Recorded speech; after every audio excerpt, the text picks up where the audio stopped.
everybody, and welcome to another live stream here on youtube.com/Johnny Chiodini. That's me, I'm Johnny Chiodini. And I completely forgot to do a tweet saying I was going live, so I'll do that now. Quote, tweet, live now.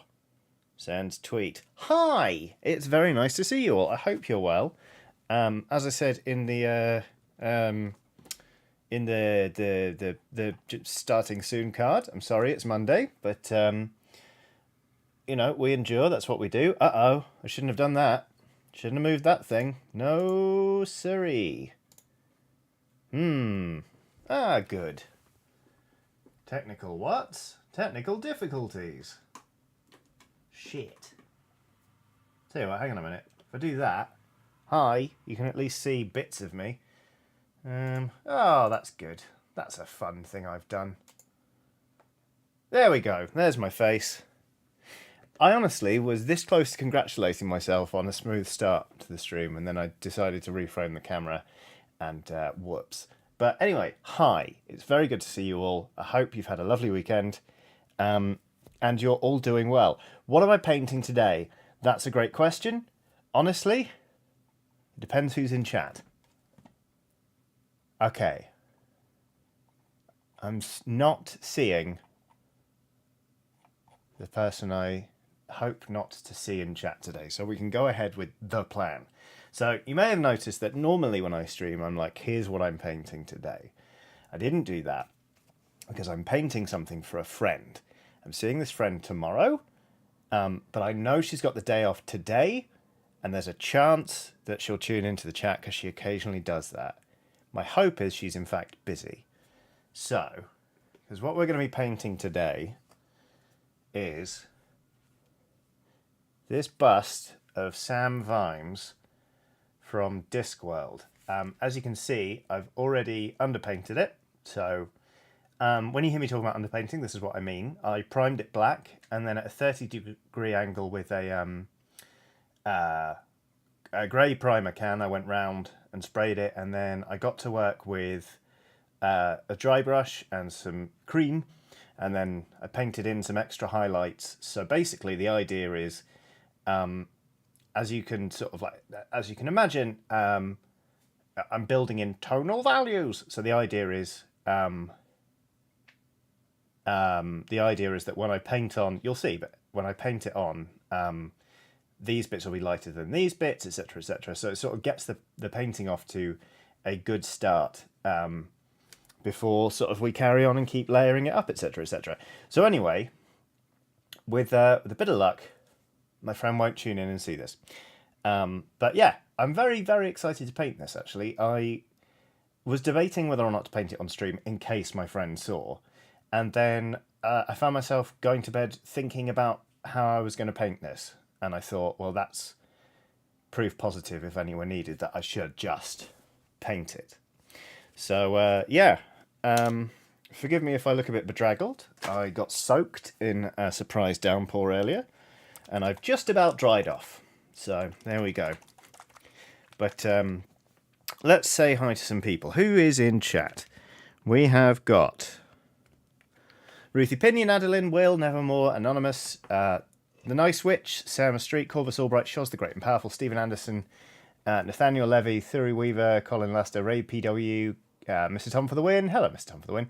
Arcadia, Adan, Aiden Folks, Mancoy, Cookie Cat 94, JW, aka Marvelous Jacket Man, Alex Simpkin, Aveli Maki, Garina Rain, Rotten Luck, RV Dammit, Just Man Bun Actually.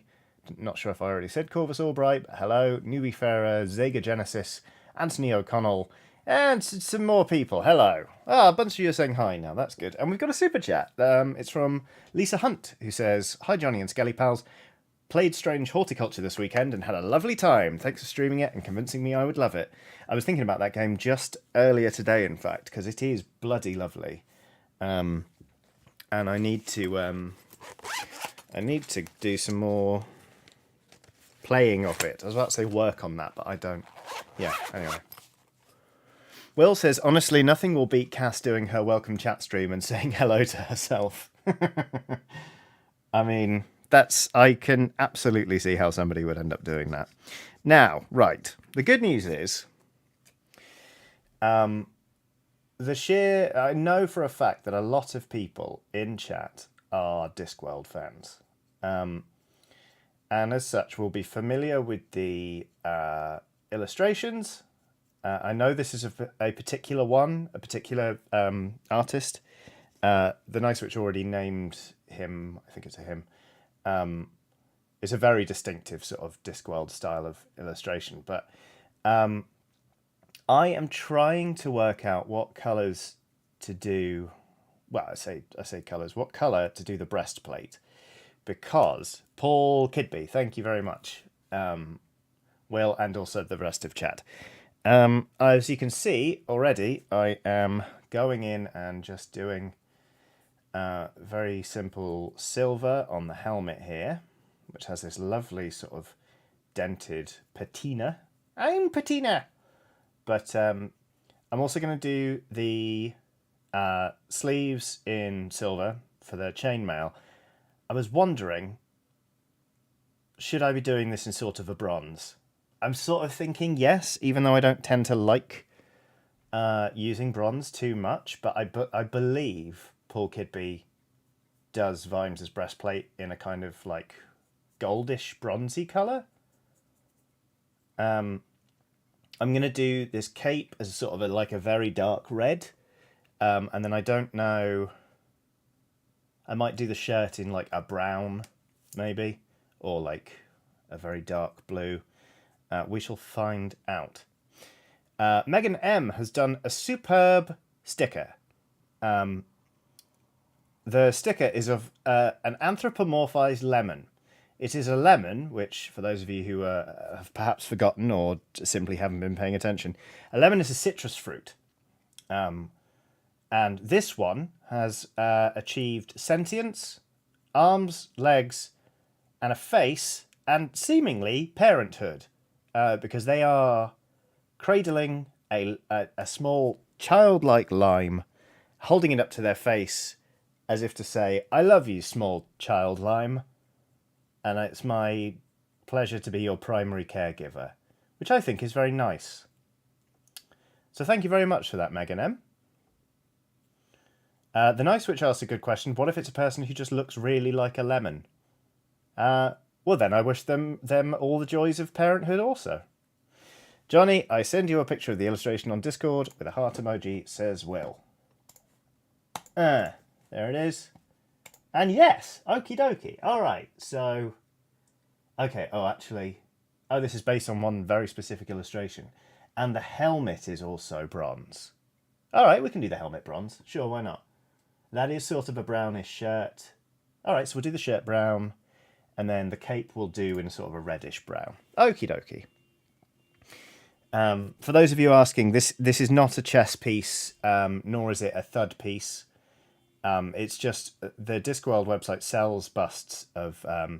they do Vimes, they do Granny Weatherwax, and Rincewind. And you can buy them either with sort of like a metal effect on them, or you can buy them unpainted, which is what I did. And they're lovely resin sculpts, so I decided to paint one up. It was not inexpensive, but my friend is wonderful and I love her, so I want to paint this for her. So there we go. Tree Man says, help! The missus and I are babysitting for a friend, and he's getting into everything. Can you please say, hi, Benjamin? See if we can distract him by the computer talking to him. Benjamin! Benjamin! Benjamin, over here! Hi! Hi, Benjamin! Whatever you've got your hand in, stop it. Benjamin, stop getting into the things.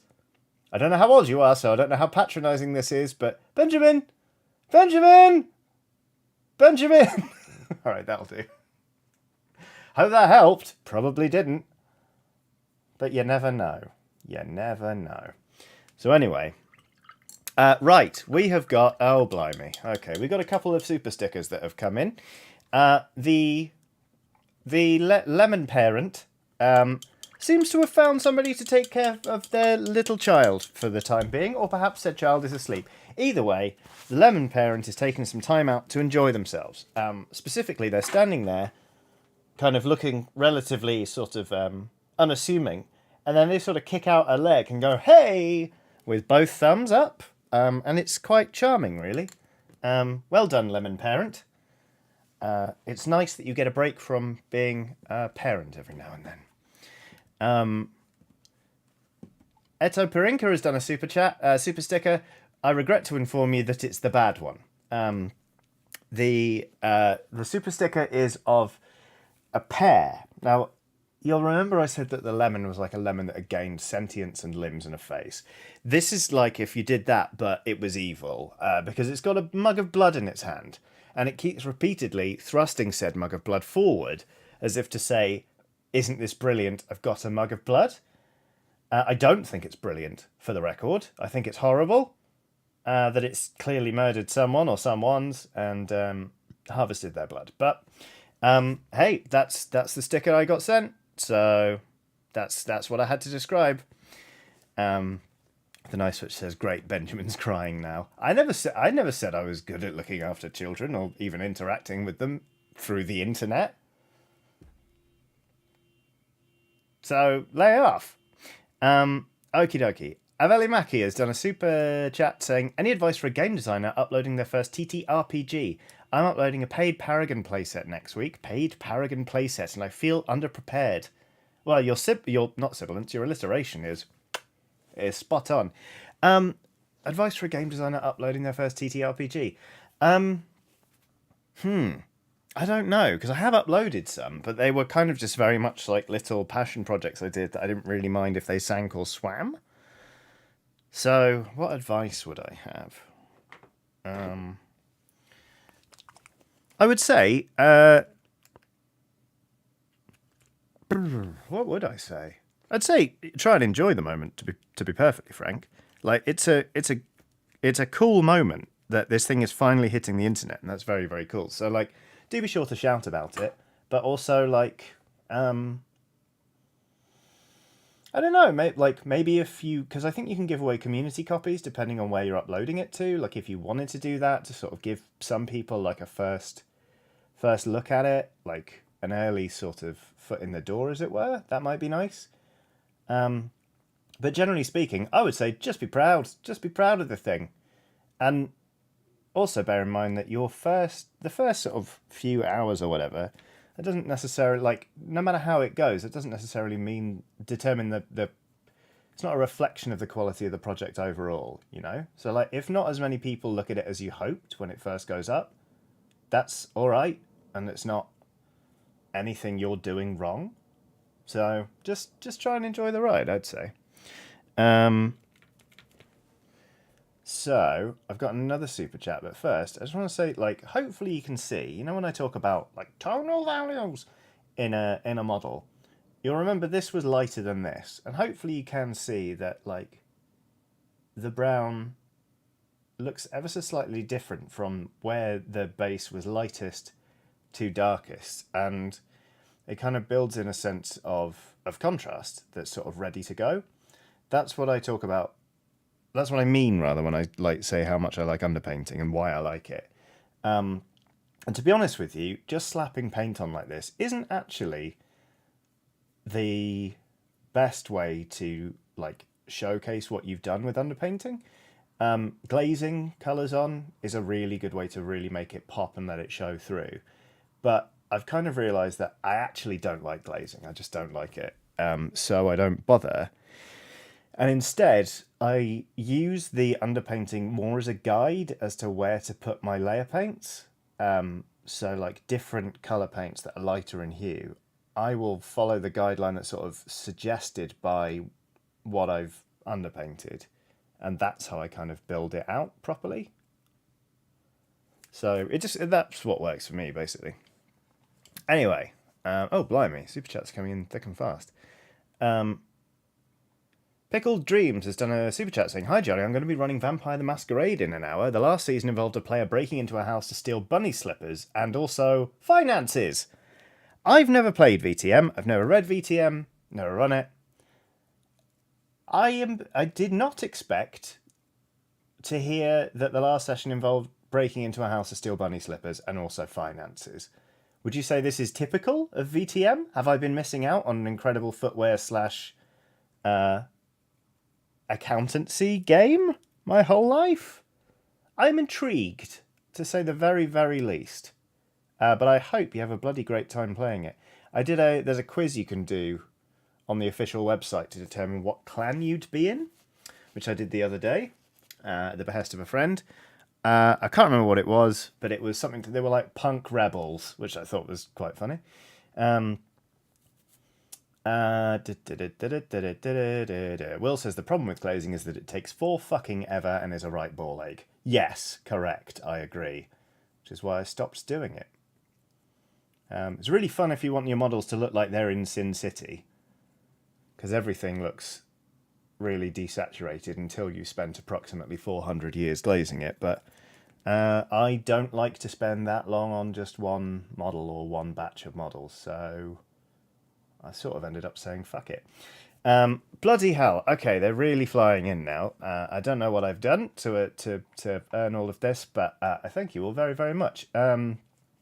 Squish Girl has done a super chat saying, Johnny, you are an amazing and accepting person. Well done for being the best part of humanity. Oh no, praise. Thank you. I like to think that I'm an accepting person, except for when it comes to people giving me a lot of compliments in one go. I find them a challenge, but you know what?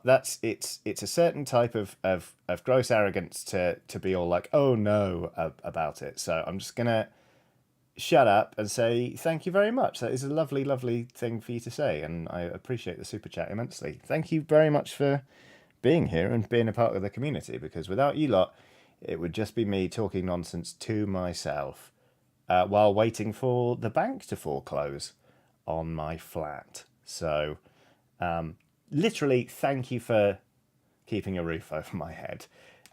Loki Leon Tevel, I hope I said all that right. I suspect I didn't.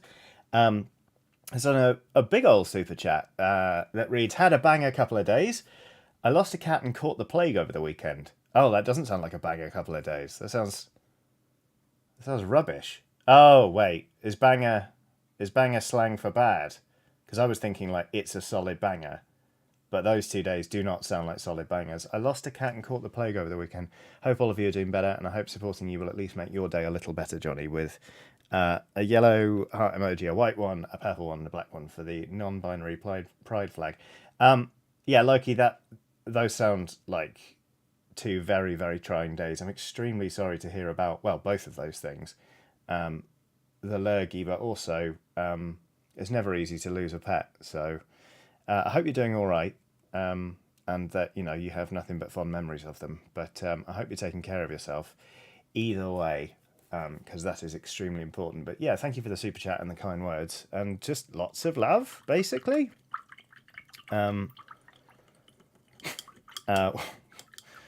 Will, thank you for the information about Vampire the Masquerade there, Will. Never Likely has done a super chat saying, oh, wait, hang on a minute. Before we get there, Specky4i says, outside Xbox's Sonic stream descended briefly into a discussion of Tails' butt. I felt like I was in the wrong stream. My corrupting influence is spreading.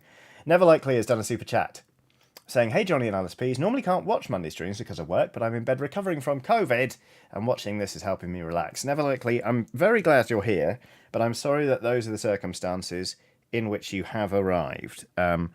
Obviously, it would be much, much better if you didn't have COVID, but you in fact do. So please accept my sympathies and my best wishes for a swift and trouble-free recovery. Do not push yourself. The fatigue with COVID is no joke, and it's better to get back to health slowly once than to try and roar back into health and repeatedly set yourself back. So yeah, all the best. I hope you recover soon. Colin Lasser says, sounds like Bruger, Johnny. Yes, I'm not sure if I said it right, but that was the clan I got. So there you go. CookieCat94 has done a super chat saying, forgot to send this last stream, so have a game recommendation. Beyond the Frame is a very Studio Ghibli feeling puzzle game about doing artist stuff. I'm going to write that down. Beyond the Frame, which reminds me I should cover up my keyboard just in case I get paint all over it. And finally, Neko the Kitty says, "Morning, Johnny and LSPs. This community is such a treat. I'm making my first appearance in court as a real lawyer, and I'm nervous AF." Holy crap, Neko the Kitty. I would be nervous as well. But that is very, very exciting. And also, I mean, my assumption is you've trained real fucking hard for this. So I hope in and amongst the nerves you can find the capacity to be proud of yourself and excited for what you're doing. Because hot dang, that's a big old thing, isn't it? Blimey.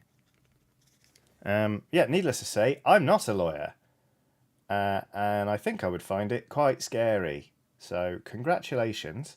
I hope it all goes well. And we'll be here, well, on the internet in general, when you're done. So I hope you check back in and tell us how it goes. Ha ha ha. Wow, that's weird. You hear that noise? That is me putting my brush in my old paint pot, which has got no water in it. It's just an empty jar. Thanks, brain. Will says, "I've just realised something truly awful, Johnny, and I'm sorry to tell you this, but I reckon this mini is calling out for a bit of OSL. I know. Unfortunately, I'm going to try, because you've got Sam with a cigar here and a little dragon that's lit it. So I hope you can see I went a little bit heavier with the underpainting on this side of the face than I did on this side of the face, because I want this face to naturally, with the skin tone, be a little lighter than this. But then I'm going to get some orange glazes and yellow glazes, and I'm going to slowly pull them toward this central point. And it's going to be absolutely terrifying. Absolutely terrifying. Mr. Harry Gray says, "Is that Vimes?" It is Vimes. Yes, indeed. I'm very, very excited to be painting this thing. And I'm keeping an eye out for a friend, because this is meant to be a present for them, and if they turn up, then I'll just deny anything and I'll start painting Blood Bowl miniatures. But so far, so good. Anyway, Nick Jeffrey has done a super chat saying, "Hi Johnny, here's a Yude-themed joke for you.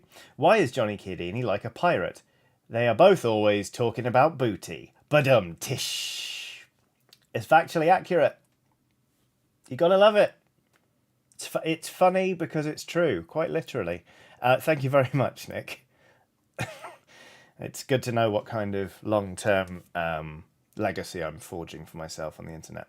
Burrito has done a super chat saying, "Hi Johnny, how are you? I have to announce to chat that the Nintendo Switch port of the Shadowrun trilogy with its controller support brackets, yes, is phenomenal." Thank you very much for the PSA there, Burrito. I'm very glad that it has met your expectations, and I hope it serves you well. I've tried to get into the Shadowrun trilogy, and I like them. You know what, they do a fantastic job of translating the feel of the world, but I've never quite stuck with them. I feel like I get not impatient, but I just don't always have time for CRPGs like that.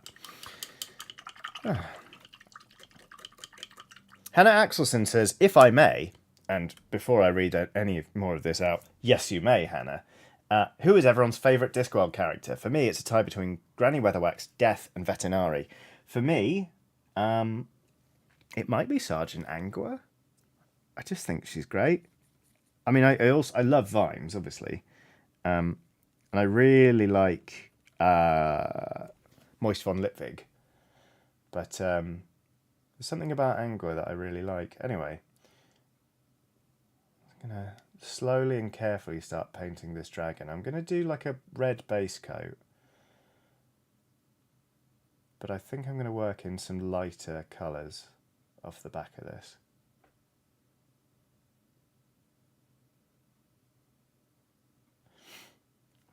Corvus Albright has done a super chat saying, "Community fandom haiku for community fandom haiku time. Mutual fandoms, all brought together in chat for the love of butts." Strong, very, very strong. I have to say, Death is one of my favourite recurring characters. Like, it's hard not to, bizarrely, it's hard not to love Death in Discworld, but it's true. I really enjoyed it when.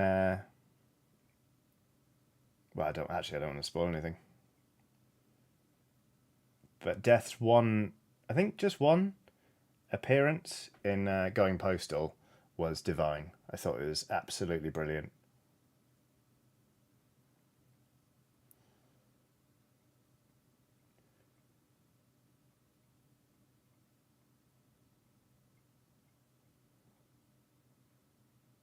Now, I am avoiding painting the skin on Vimes so far, and indeed, the plan is to avoid painting it until the last. I want to paint absolutely everything else before I go to work on the skin, because I really want this to work. I really want to take my time layering it up and making it look good, and I will worry less if I'm not then going, and now I'll paint the helmet.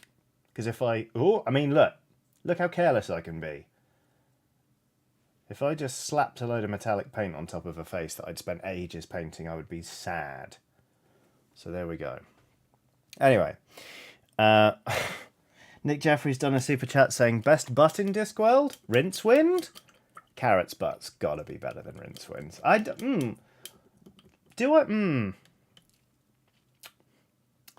For some reason, I don't want to talk about butts in Discworld. I just don't want to do it. I don't know why, but I'm not going to question it. It's just something in my head's like, Adeline has done a super chat saying, hiya, I've been DMing again. We met through Oxventure, which is crazy to think about. They're great people, and you've been a huge inspiration. Also, what other TTRPGs are you interested in trying out? Right, because I have so many books down there for games that I have not yet bloody tried. So, let's see. And I've played that. Mutant. I got the Mutant Year Zero thing when that launched. Overlight. Merkberg. Fiskberg, which is a fishing supplement for Merkberg. What else? I've played The Expanse once, but I want to play more of it. I've never played A Song of Ice and Fire, and I really want to. Not because I'm a huge Game of Thrones fan, but because I think the house creation mechanic is sublime in that game. Night Witches. Still never played Night Witches.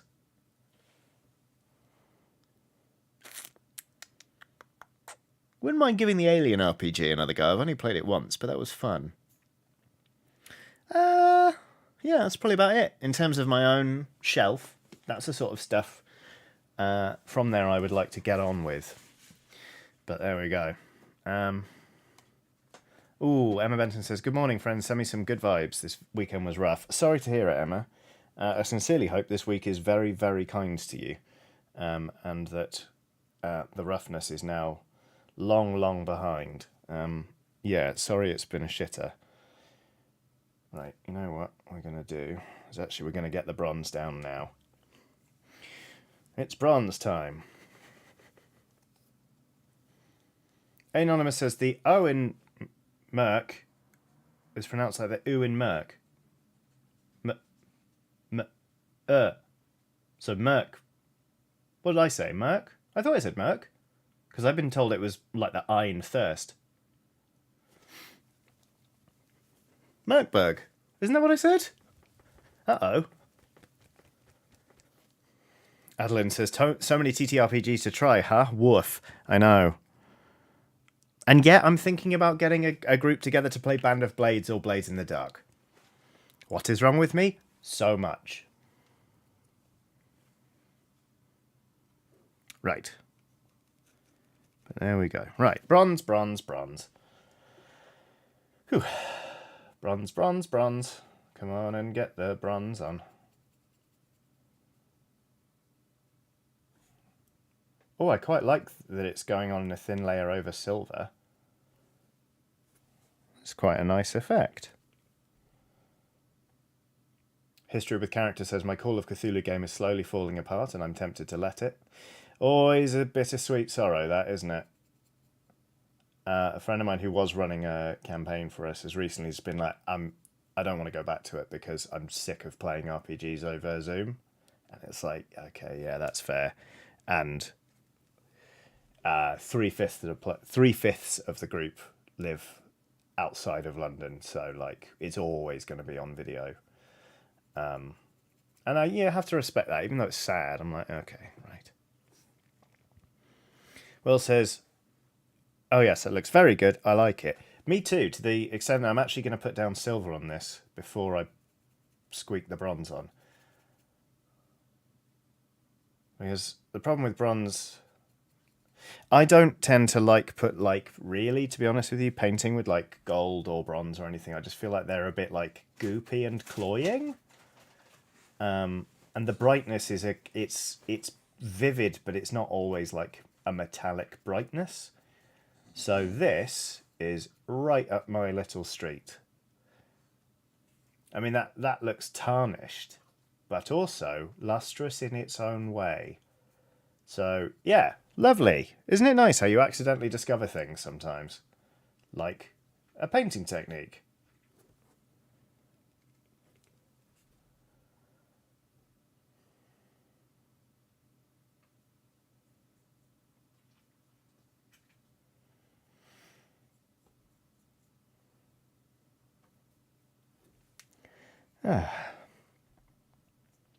How far are we in? We've been painting for 31 minutes, and true to form, I forgot to put any music on in my ears, so I'm just wearing these headphones for no good reason. 'Tis Monday after all. Yep, here's Vimes. The Vimes looks very ghoulish in just black and white with all that stark underpainting, but hopefully, hopefully,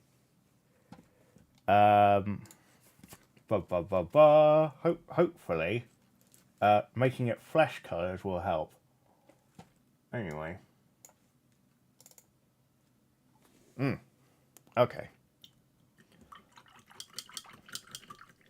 Oh, James What Games says tarnished but lustrous in its tarnished but lustrous in its own way.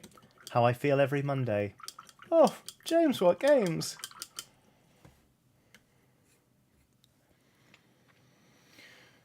CookieGat94 says, what are other Skelly Pals working on? I'm making a start on restoring some mini furniture. Ooh, fun. I'm making a start on this beer.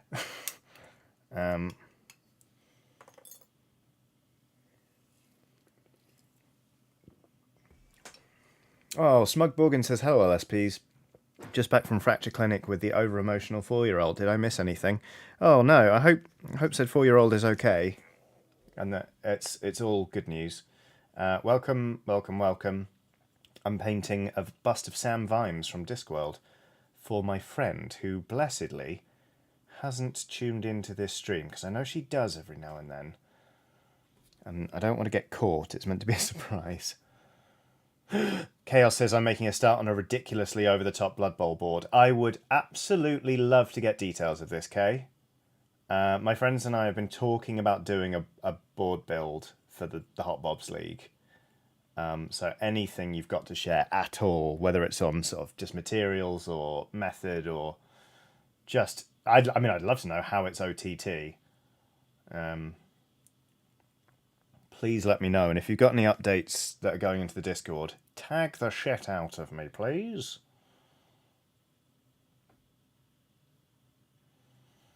Right, that's the silver undercoat. I've done it again, look! That's not my fucking paint jar anymore. Look at you, you lovable scamp. You've got no water in you. Incidentally, obviously it doesn't look like this on the inside of the jar normally. If you ever see this stuff in a shop, buy it. Chili sauce with cowpea. It's like Szechuan pickles. So it's like vegetables, Chinese lettuce, peanuts, soybean. It's just incredible. Like, it is my favourite thing that comes out of a jar, and that includes peanut butter. I'm not kidding. So there you go. Von Drakenhoff Plays has done a super chat saying, hey Johnny, been a while since I caught one of these streams live, but you've inspired me to do something I haven't in literal years. Pick up the paintbrush. I've got my own Dwarf Blood Bowl team. Wish me luck. Yes, please. Good luck, Von Drakenhoff Plays. A great team. I bloody love playing dwarves. And I wish you every success in painting yours up. God, they're just a treat. Adeline says, don't dip the brush in your beer, Johnny. Many cups of tea ruined that way for me. Yeah, painting your drink water is not fun. Right, here goes the bronze over the top. maybe a little bit thin down there. There we go, that's better. I'm going to change brushes in a minute, because I don't trust myself to paint these bands here with a brush this big, which incidentally is a Rock Ninja size 4. It's pretty old. I've used it loads, but it still works pretty great. Okay, babes. There you go. Phone that one in a bit, to be honest with you, but it's more like playing catch up. So there we go.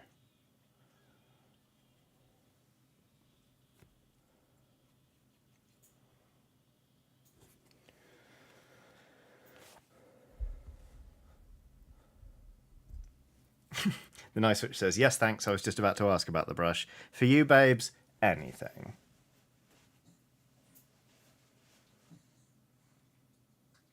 Well, maybe I can get away with painting these bits. Oh, pardon you, Watson. Dog's just getting comfy down there. She and I were just going out for a little walk when we got soaked in the rain. So that was fun. Oh, we forgot you're wearing a new collar. I'll have to show you later. A neighbour got in touch and was like, hi, I bought a new jacket for my dog and it came with a collar. Oh no, it was a lead and collar set. The collar's too big and it's too late for me to send it back. Do you want it? I said, yeah. And it's a barber collar, which is it's the fanciest thing we have in this flat, frankly.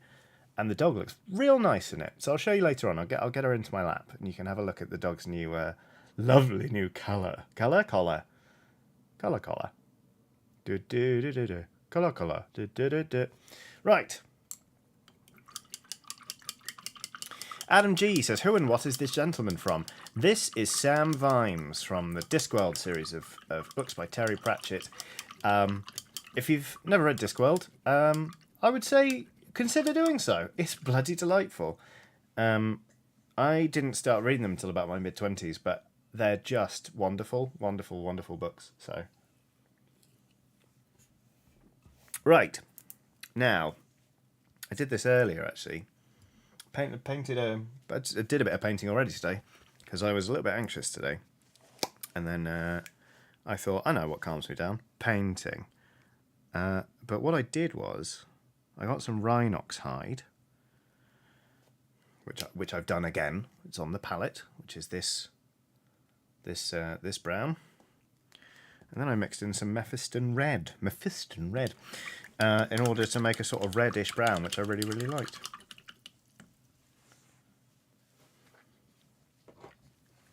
Alex Simpkins says, to be honest, Oxventure is very similar to Discworld. That is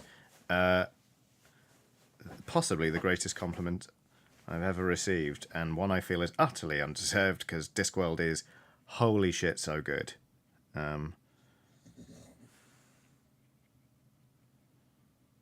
Let's see. Is that about where we want it? No, we want a bit more red in there, actually, if anything. Yeah. There we go. That's what we're after. Okay.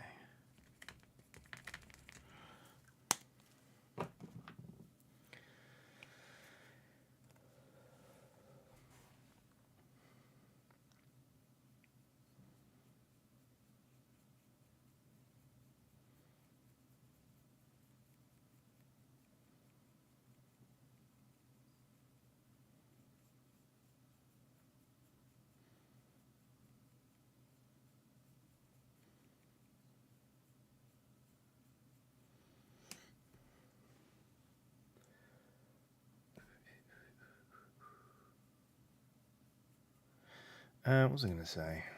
Oh, the nice which says all the audiobooks have just been redone, I think, if anyone's thinking of getting into Discworld.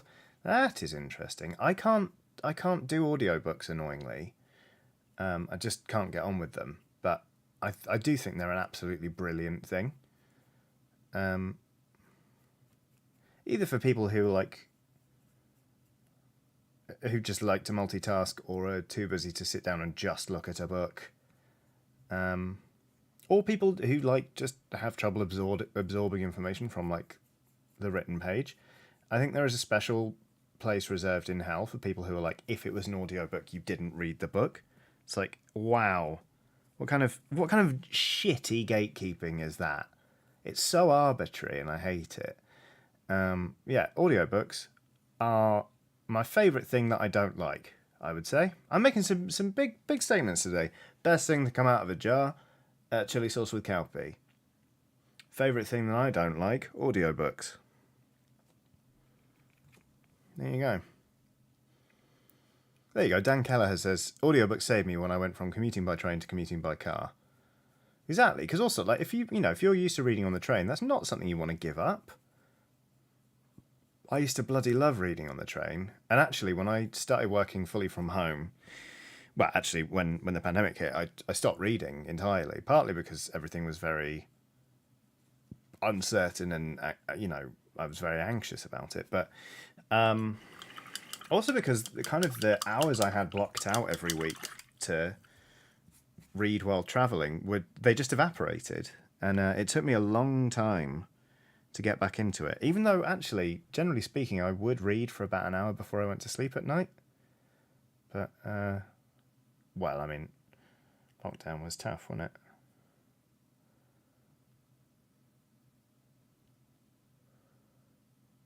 Right. I've accidentally put a few bits of this kind of reddish brown mix on the shirt, onto the brown, but I can cover those up, I think.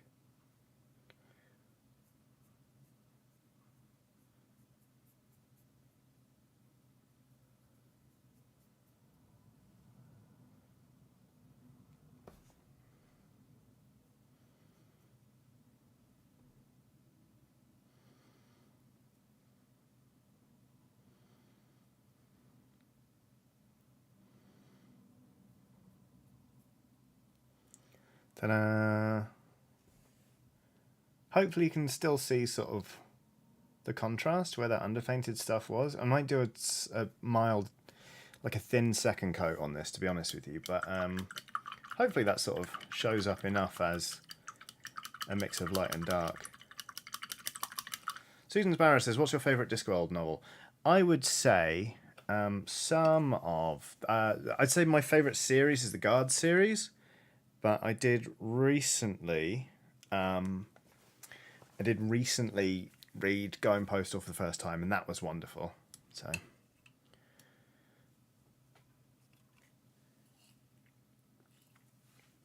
I'm almost certainly about to mispronounce your first surname, but is it Chavenhaines or Cavenhaines? I'm very sorry. I've said it twice now in different ways, so I definitely said it wrong. But I tried my hand at model painting briefly once on some 40k orcs my cousin didn't want anymore, but they were so laughably bad I sort of gave up. Well, I mean, absolutely try again, though, if you feel like it, because this is something that you get better at with practice, just like any other skill, really. It's not a natural, it's not like a thing like you either have the gift or you don't for painting models. And also, like, everyone's stuff when they're younger is like a bit ropey. All the first models they do, like, I can look back at the first models I painted because I still own them, and I can be like, oh yeah, I can see why I did that, and I can see why I wouldn't do that now. But like, I was still pleased with them, and I still quite like them now. Like, I wouldn't repaint them. They're part of an army that I sort of still have. So if I fielded it on the battlefield, I'd be fielding the first ever miniatures I painted, and I'd be quite happy to. So also, you say they're laughably bad, but who was laughing at you? Who was laughing at you? My hope is nobody, because what a dickhead thing to do.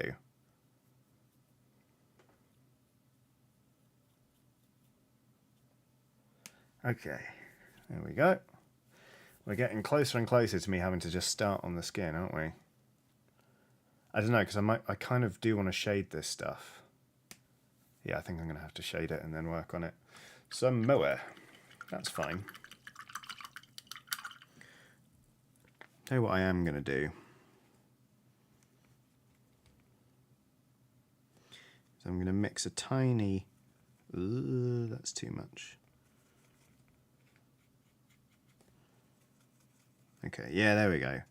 I've mixed an ever so slightly lighter version of this red mix, and what I'm going to do is come back in here and just put some of that underpainting back. Partly as a guide and partly just to sort of help really build that sense of contrast. I'm doing this a little bit slapdash actually. What I should do is calm down. You know what, this song's not helping.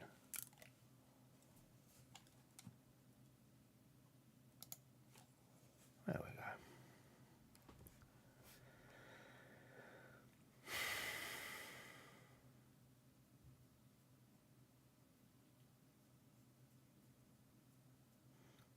Peter Fisher says, Johnny, did you ever do a stream where you showed models you painted before and show end results of different techniques? No, I haven't done that actually.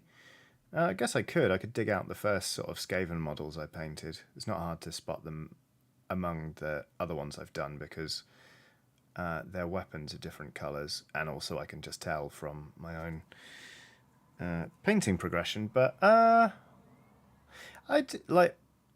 could, but also like I kind of feel like I don't, generally speaking, want to position these streams as like painting tutorials. Firstly, because I still feel like I've got a lot to learn, and also because I just enjoy like slinging paint and not being like okay class, today I'm going to teach you how to blah. And I wonder if that would take me a bit too close toward that format. One can never be sure. I will give it some thought, Peter.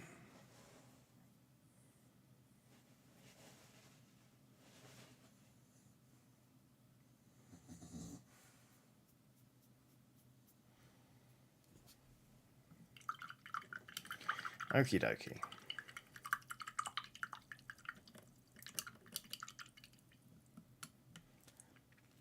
So,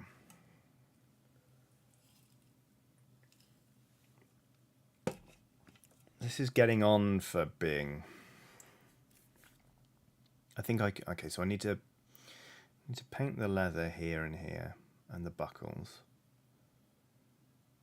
And I think all of this can be shaded, and the hat. So I want to work on the dragon, and then the leather, and then we'll shade. Okay, cool. In fact, you know what? Got some dark brown on my palette right now. So let's just do it now.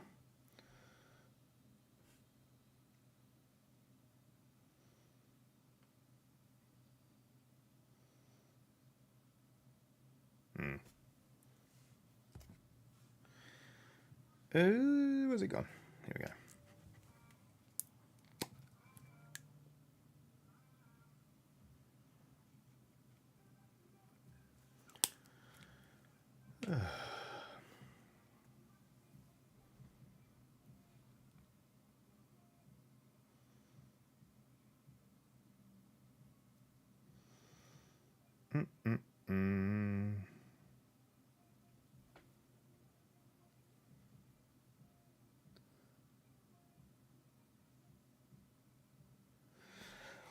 Nope, not a fan of this song either. Right, that does it. I'm just going to put an album on. A random lady says, I just came in. Is Johnny painting a figure of Sam Vimes? Yes, yes I am. Although if a friend of mine turns up in chat, I'm going to pretend I haven't been, because it's going to be a secret gift that hopefully I'll be able to give to her tomorrow when I see her. Maybe cutting it a bit fine, but... Zero X is in chat. Hello, Zero X. I very much enjoyed your incarnation on the N64.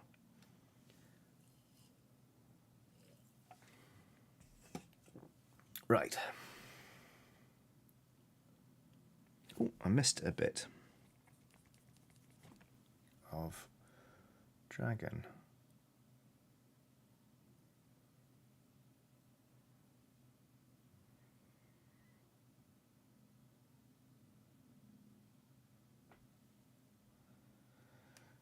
Right. Now.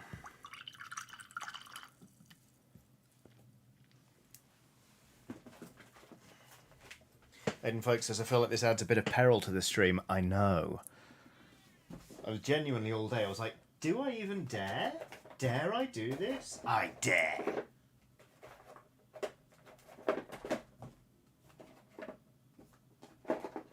Okay, whoopsie. Now we're going to get colourful with a dragon. Hey, sweetheart, you ever get colourful with a dragon? Right.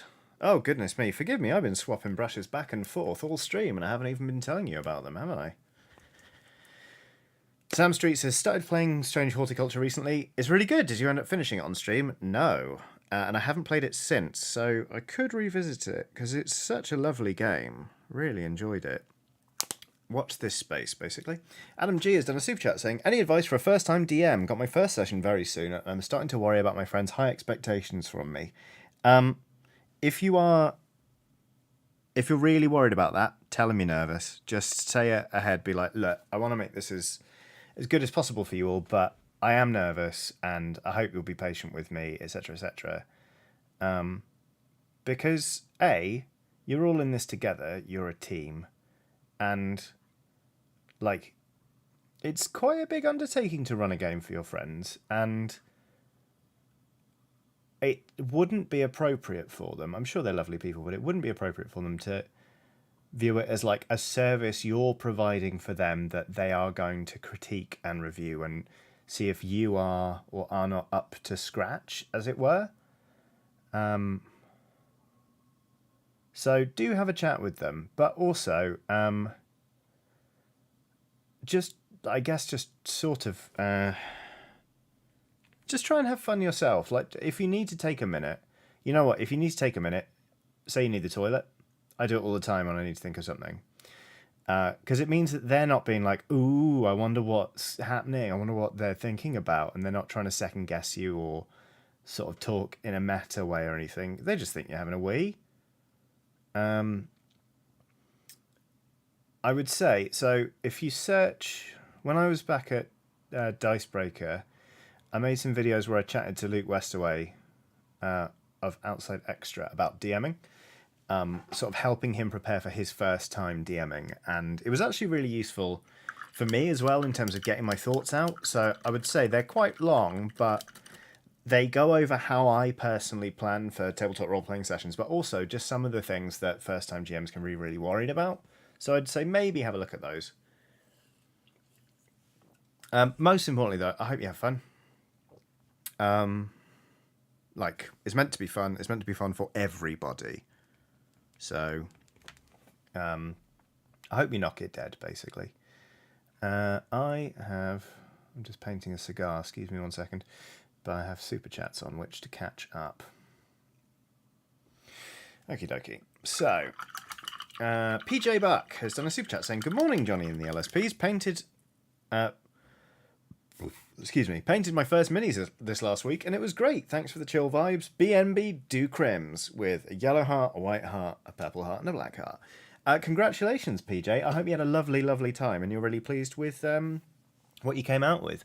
What did you learn? What was the thing that surprised you the most about the whole experience? I'm really excited that you had a nice time doing it. That's great. Eto Parinka has done a super chat saying, funny coincidence, in an hour I'm off to play Freeform Universal. We chose the Discworld plus setting with a grinning emoji. Plus is ad-libbing, winky smiley face. It's crazy fun. Well, what a delightful coincidence indeed. I hope you have a bloody great time with it.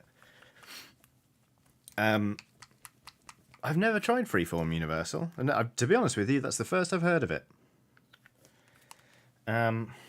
But I tell you what I do know is what brush we're using next. Because, hold up, babes. We were just using, as ever, the Citadel Colour Synthetic Small Base Brush. Now we're switching to, that's right, you guessed it, the Rosemary & Co. Kolinsky Sable Series 33. It's not on autofocus. It's just a really good, like small, like it's a 3.3/0 brush, so it's got like a nice like even tip, but it also holds a good point, so it's just great for highlights basically. Zero X says hello, please don't spam chat. Okay, you're getting bounced. I'm going to put you... Oh, no. Whoops. Oh, I just bounced you entirely. Yeah. Oh, well. I was going to try and put you in timeout, but then I didn't. Shows the Great and Powerful has done a super chat saying, is £30 a lot for an annotated Shakespeare book? 1/2. So 1 of 2. Is £30 a lot for half of Shakespeare's works annotated? Or is there a second half of this chat coming? Garina Rain, tremendous, has summoned the blood pair. There we go. Shoz says, I'm kind of tired of flitting back and forth between the play and a Shakespearean dictionary. It sounds, in that case, it sounds perfectly worth it, Shoz. Also, if this is something you're doing, as part of like studying that you enjoy, do it. I tend not to encourage people to, spend money. I'm not, if someone's like, oh gosh, I worry about the expense of this, and I'm like, start a whole army. Like that would be not good of me, but this genuinely sounds like a decent investment. So I would seriously consider doing it. Zega Genesis has done a super chat saying, every time I play Ragnarok, a Viking VR rhythm game I use for cardio, and the song Drunken Dwarves by Windrose comes on, I think of Johnny in this chat. Well, there are worse things to think of while doing cardiovascular exercise. That sounds like quite a lot of fun, to be honest with you.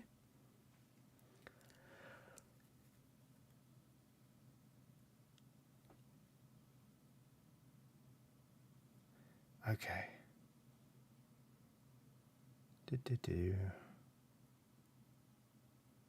Oops, I need a bit more on the old brush there. Oh, I forgot. This is golden yellow from... Oh, Christ! You know what? We also need to do that.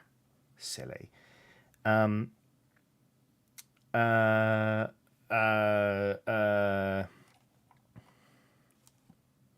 God, I missed it. Garina Rain has summoned the blood pair. The pair is back with a fresh mug of blood that it keeps showing to the screen.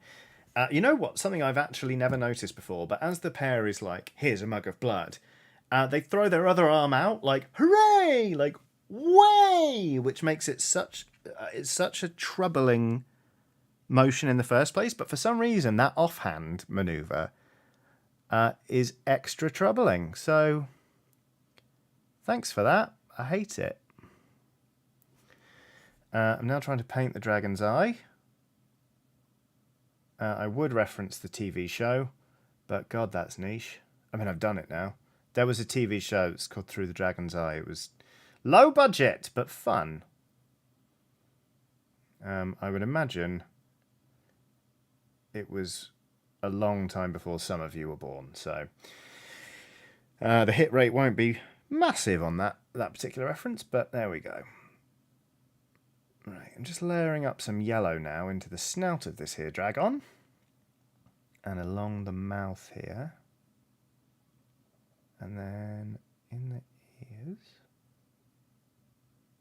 Oh, this is a delight to paint, actually. This is such a nice sculpt, but I'm having a very, very good time with this.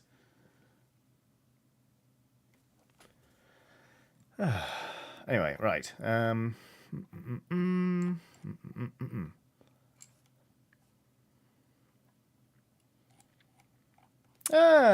Jack Wood is...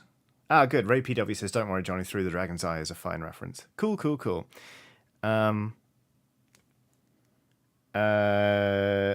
Hello, Jack Wood.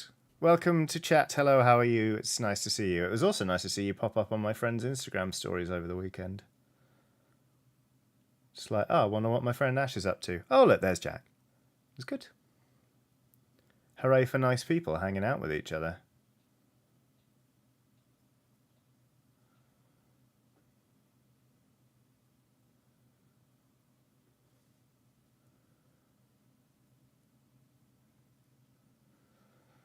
Alright. This is so antithetical to my normal way of painting. I normally don't ever leave one bit undone while... I like to do everything to like a level and then move to the next level, etc. But I'm just so determined to get the face right on this that it's worth doing this way around for once. And it's all a learning experience, isn't it? Yes, it is. I'm glad you agree. So there we go, there's a little dragon. Which reminds me, we actually need to layer up the tip on the cigar. Ceotog says, this sculpt looks awesome, reminds me of Discworld. What is it from? Discworld! It's Vimes! Look, it's even got the Ankh-Morpork City Watch badge and the dragon for his cigar. It's a bloody great bit of resin, to be honest with you. But the reason it's not... I'm sorry, normally I say what I'm painting in the title of the stream, but this is a gift for a friend who... It's not inconceivable that she might decide to tune in and thus spoil the surprise. So I've kind of flown in incognito. I honestly considered messaging her fiancé and saying, like, asking her basically to let me know if she was tuning in, but I held off. Right now it looks like Sam Vimes is eating a chip dipped in ketchup, but it's all right. We're gonna change that in a minute.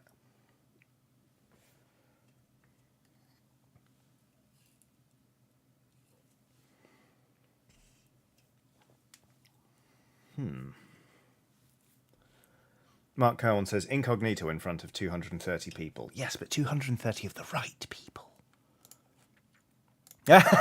Shoss the Great and Powerful says, thanks, Johnny. I have now bought the works of Shakespeare and put a down payment on an army as ordered. Damn it.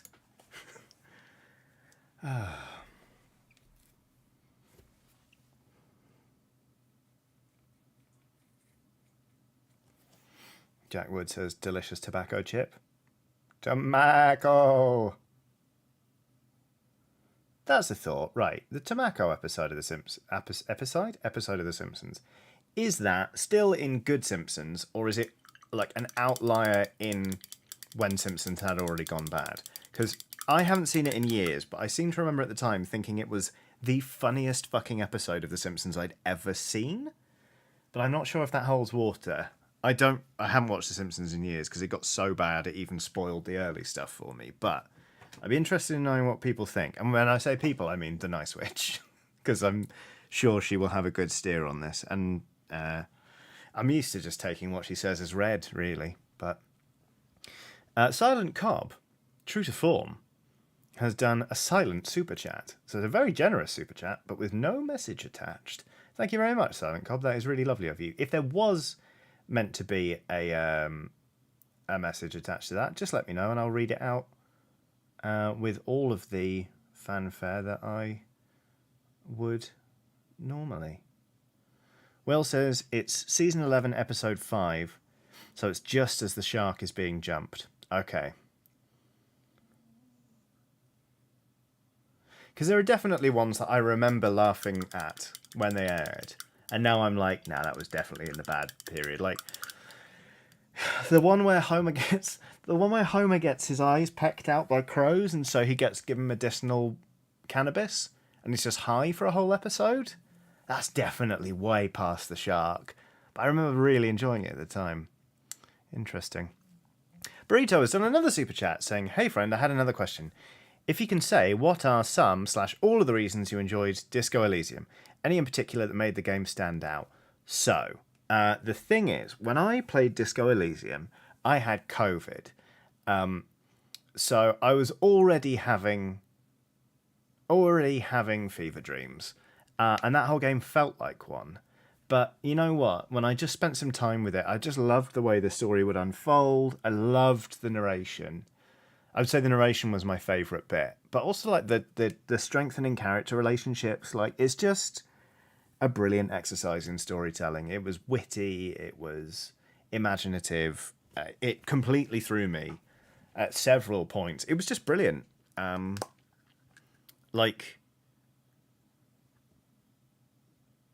know what? I also really liked how much control it gave me over the character and how off the wall he was. Because I kind of got the feeling from the start of the game, it was like, oh no, this game's going to punish me if I'm not drinking booze or taking drugs. And actually it didn't. All of that was just fine if I didn't. You can go through that whole game without taking drugs or having a drink, despite the fact that your character is clearly messed up in many, many ways. So I just liked it a lot. Those are some of the reasons. There you go. Lisa Hunt says Disco Elysium made me cry about a necktie. It's a surprisingly affecting game, isn't it? Lucy is on a super chat saying, would you rather be a dragon or a tree? I would rather be a tree, please, because I hate dragons. I think they're shit. And also, like, trees, like, they live to be like thousands of years old. They see stuff happen. They provide shade.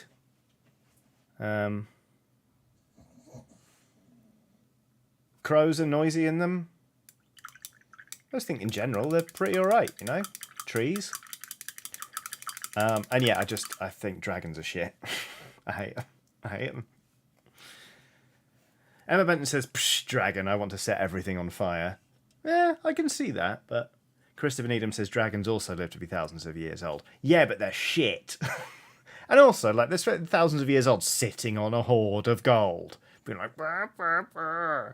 I'm a dragon. Bah, bah, bah. Jack Wood says dragons are fantasy Tories. Yes, they're boring as well. They hoard all the money.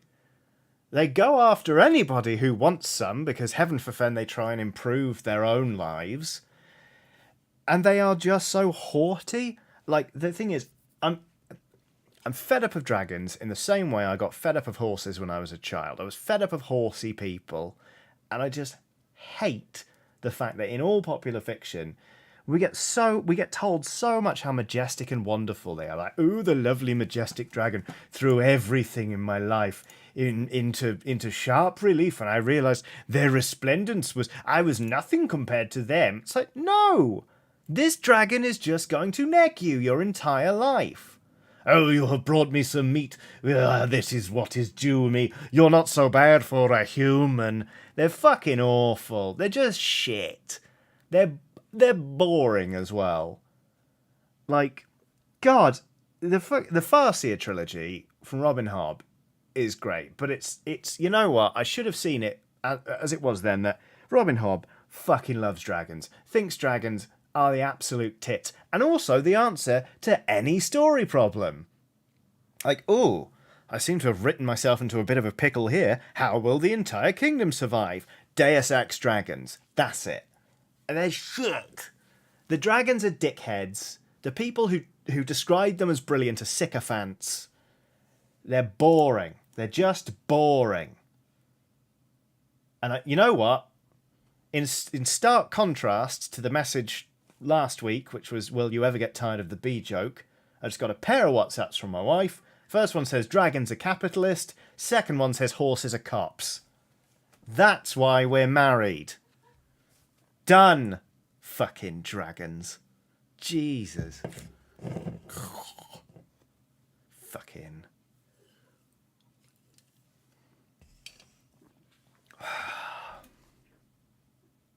Danella Dragon says, I think I need to change my server name. Look, I didn't want to say it, Danella, but we were all thinking it.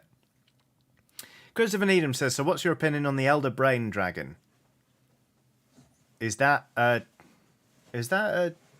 Dark Souls? Is that a Souls reference? Arcadia says, then change that. You can change the way dragons are depicted. I don't want to waste my fucking life doing it. I don't want to redeem dragons. They're fucking awful. I'll write a fucking book, but it's not going to be about fucking dragons. I hate them. They're not worth redeeming. Jesus Christ. I hate them. Nick Jeffrey has done a super chat saying, I like dragons, but I couldn't eat a whole one. I could. I'd fucking force myself. Christ alive. God, I hate them. Oh, right. Fucking dragons. Anyway. Shows the Great and Powerful has done a super chat saying, Johnny, have I ever told you how much I love you? I'll take that as you telling me then, actually. You know what? You know what? The dragon in the big arsehole dragon in Discworld in the Guards books, that's a fucking good dragon in fairness.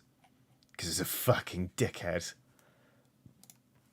Arcadia says, then you can write dragons as the jerks they are. I don't want to give them the time of day. I don't want to write dragons ever. Ever. I don't ever want to write dragons. Even if they're being written as dicks. Even if they're being written as, like, cattle that people eat. My disdain for them is such that I won't even reference them. Jack Wood has done a super chat saying, for your wife, please have a nice drink for your fundamentally correct horse opinions. Thank you, Jack. I will pass that on to my wife. Dear, oh dear, oh dear. Right, where were we? Claire de Bear says, why are we painting chess pieces? It's just a bust. It does look like a chess piece, but I promise it isn't. In Felix Soror has done a super chat saying, but how do you feel about swamp dragons? They're shit. They're just wetter. Wait, are swamp dragons an actual animal? Doesn't matter.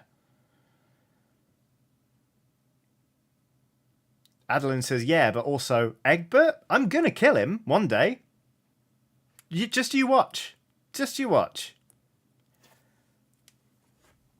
Rotten Luck says, I'm now sad about how much I like dragons. No, it's fine that other people like dragons. I just personally don't. And obviously, I'm just doing a bit. Don't worry.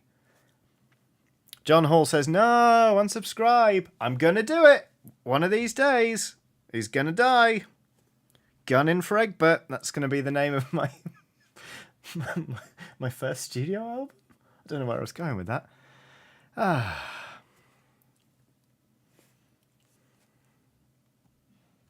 Naka says he won't kill Egbert. Egbert will get himself killed 3 episodes before you plans to.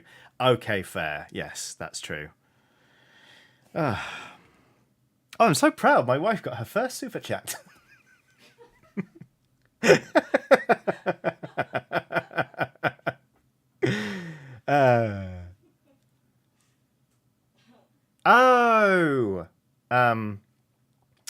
Christopher Needham says swamp dragons are the little explodey ones in Discworld. Although they are pretty great, actually. I mean, look, if anyone's going to be able to do dragons in a way that I like, it's Terry Pratchett, you know? So there we go. Eccentric Lefty says, I missed the start of the stream. Is this another I've taken too many drugs video? No, I haven't actually taken my meds today because I took them late last night. So no, this is just me.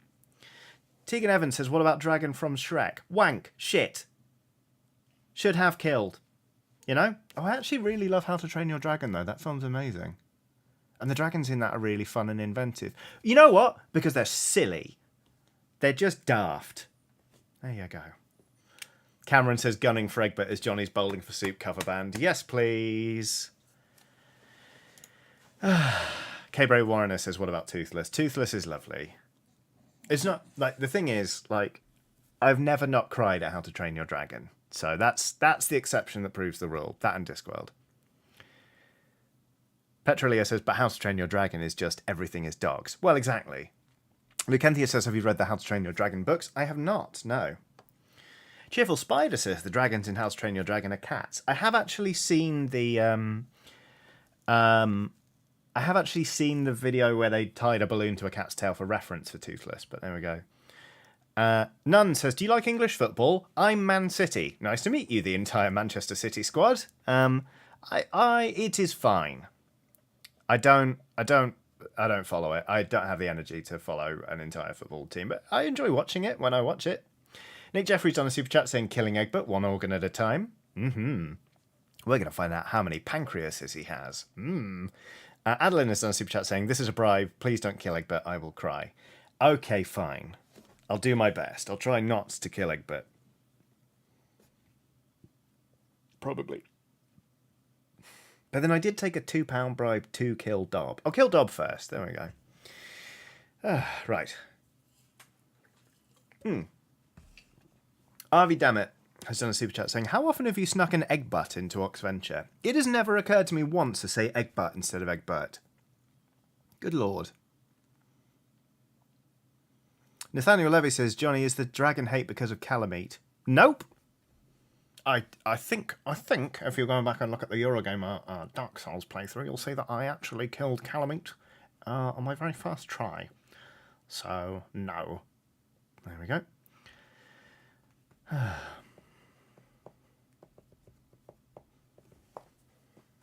Right.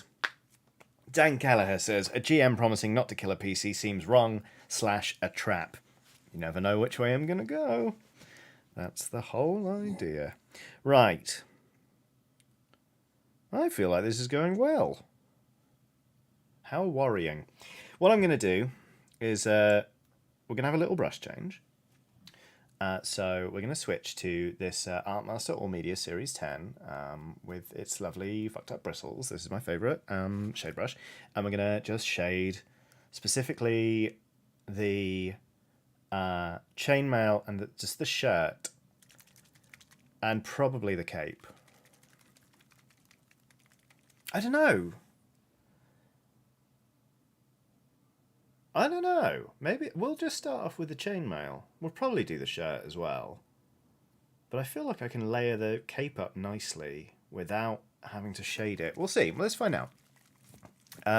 Corvus Albright says, this is a bribe to include a propositionary haiku from an NPC to Egbert. Oh, wow. Let's see. Hey there, Dragon Breath. No, wait. Hey there, Dragon Breath. What are you doing tonight? Is the answer me. There we go. There's one.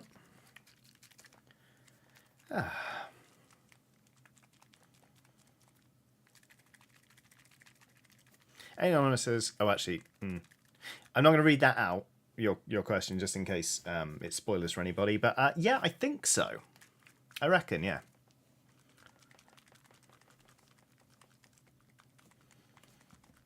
Timothy Thomas has done a super chat saying, hey Johnny, just want to say thanks for the entertainment while I tackle a bunch of boring household tasks that I keep procrastinating on. Yes, get them done, Timothy Thomas. Yes, please. It feels good to do them, even if they're kind of tedious. Aiden Folk says that's a little R-rated for Oxbox. Yeah, this is true. I'll have to finesse it. I just realised I didn't paint those buckles. There have been some fairly risque jokes in the Ox Venture, I think. But maybe that one is pushing it a little bit far.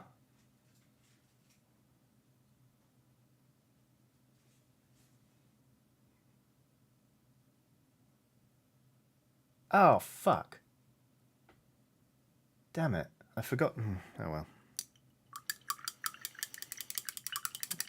It's something I forgot to throw into a recent Ox Venture. That I was really looking forward to doing, and I've forgotten. Oh well. Cheerful Spider is on a super chat saying, you've just reminded me of something. Any idea how the total party wipe pregame thing mentioned on the Ox Venture podcast got started? I didn't realise that they'd told anyone about that. If anyone hasn't listened to the Ox Venture podcast in which this is mentioned, before every live show, backstage, we all put our hands in and we go, total party wipe. Which always makes me laugh and is genuinely quite a good way to G us up. It's just very funny. How did it start? I mean, we joke about having a total party wipe quite a bit. I think it was Jane. I really can't remember. I think Jane was like, hands in everybody, and it's possible someone said, what are we saying? And we said total party wipe. I cannot remember the specific moment, but in my head it was 100% Jane that started it, and I love it. Oh, Lisa Hunt says, want to get dinner? Is also 5 syllables. There we go. Yeah, everyone's saying it's a Jane thing. Yep. Christopher Needham's on Super Chat saying, Egbert achieving atonement will finally lift the curse that makes him look like a disgusting dragon. Holy shit, Christopher.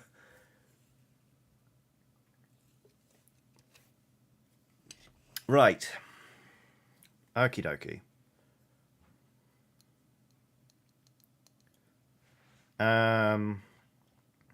Yeah, okay. So we're gonna... I already announced the brush change.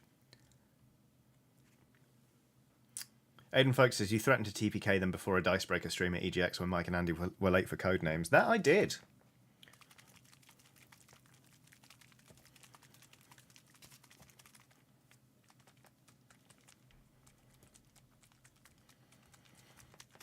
Dang, Christopher. I'm not going to comment on that either way.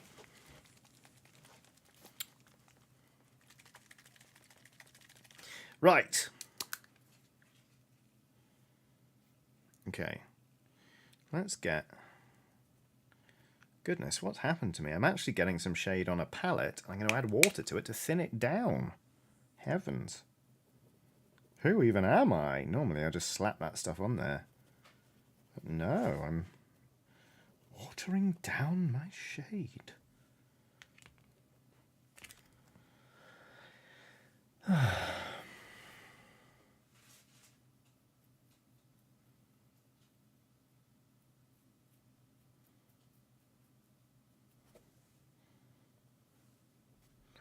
Just want to add some depth to this chainmail. And you know what? This is actually thinned nicely, so I am going to... Yep, we are going to do this. We're going to shade the shirt as well. Yeah.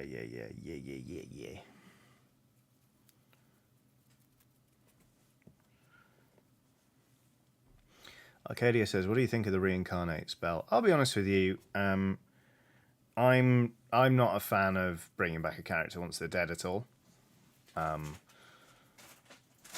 Like, I get that people get attached, and, you know, it is kind of a fun, like, we're going to bring them back kind of thing. But I also feel like it's nice and refreshing to move on sometimes. So, like, yeah, all of those spells, like the whole reincarnate thing and, like, resurrection spells and stuff, I can't be doing with them personally. Would that have any material impact on what would happen to an Oxventure if they die? Maybe. I guess we'll see. It's not entirely my decision to make. So there we go.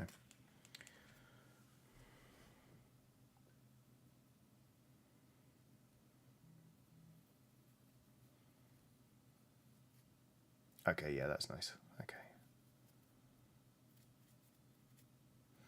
Okay, the shade is good. The shade is good. We're going to use it.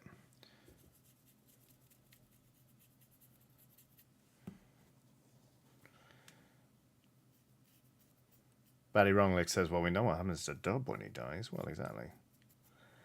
Right, there we go. Shaded.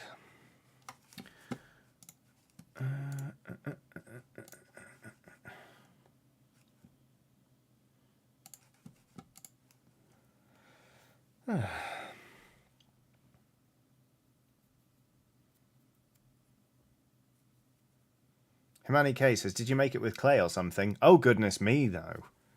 I've never tried sculpting anything in my life. No, I bought this. I bought this from the Discworld website. This is made by a professional sculptor, and I bought it on the internet. And it's going to be a present for a friend. And it's going quite well, actually. I feel like I've made some decent progress. Oh, no, wait. Yeah, Barry Wronglegs quite rightly says you sculpted a hunt. I did. Werehorse. That's my level of sculpting. There we go, look. Perfect. It's got one ear. It's got a horrible crick in its back. Werehunt. There we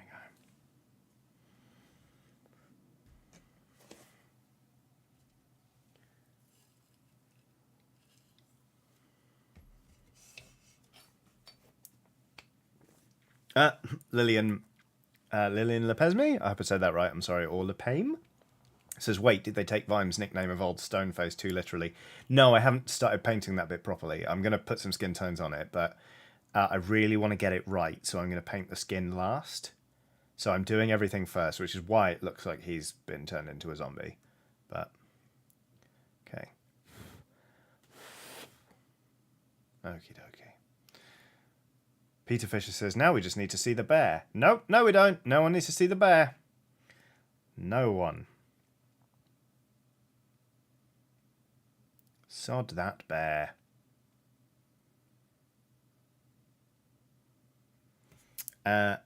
Username whose a user whose username is in Cyrillic, and thus I am at a loss for how to pronounce it. Apologies, but I know that you do that as a matter of preference, so it's also cool. Says, I think I drew something like that in kindergarten. Still probably on the same level now. Yeah, it's about there, isn't it? It is very much like child's drawing come terrifyingly to life. There we go.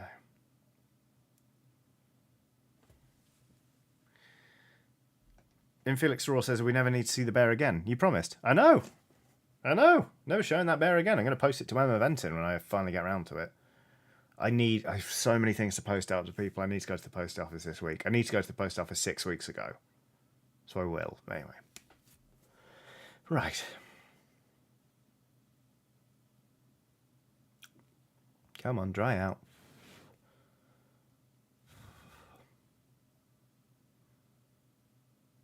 Ooh, I like the way this shade has settled in the chainmail. Actually, it looks quite uneven, which is a pleasant thing. I'm not going to shade the metal. I think the metal is fine as is. I'm going to go back in like with just the same brown on the shirt once the shade's dried a bit, and sort of lighten it up again at the top here where the underpainting sort of gives us a guide, and again here on the collar. But yeah. Oh, Vanessa Kettering says, as an elementary art teacher, I'd put it at about 2nd grade. You're past kindergarten. Thank you very much.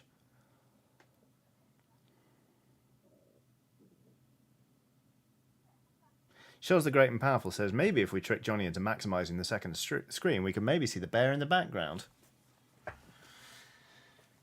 No, you won't be able to. No, you definitely won't be able to. Bear's not there. Bear's not there, mate.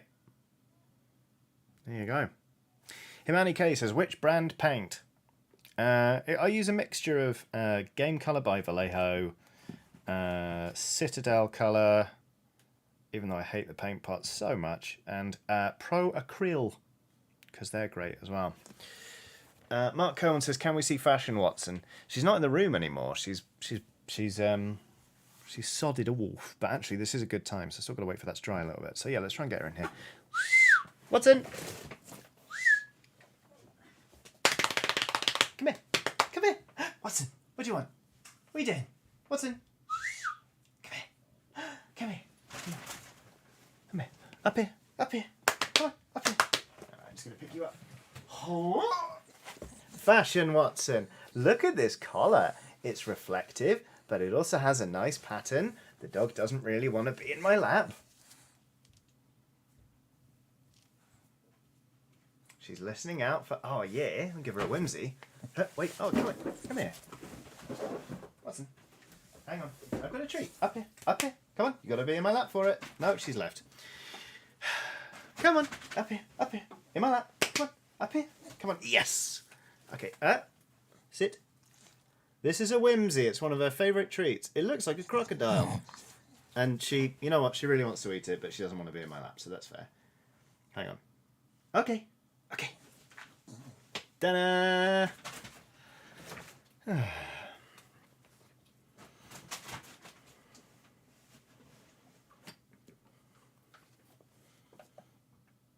There we go. Good girl. Yeah, you eat your whimsy. They're like among her favourite treats.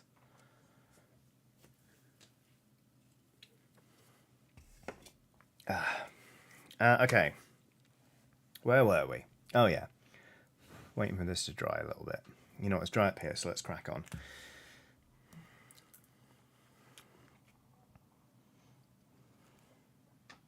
My favourite thing is when you give her one of those, most of the time, she takes a minute. She just sits there with it in her mouth. Not unlike a cigar, actually. She just sort of sits there like, and then she sits down to start actually eating it. Jack Wood says, does Watson like cheese? Yes! We don't give her cheese often, but she really loves cheese. I think all dogs do, really. So I'm just going in and just doing a little bit of a highlight.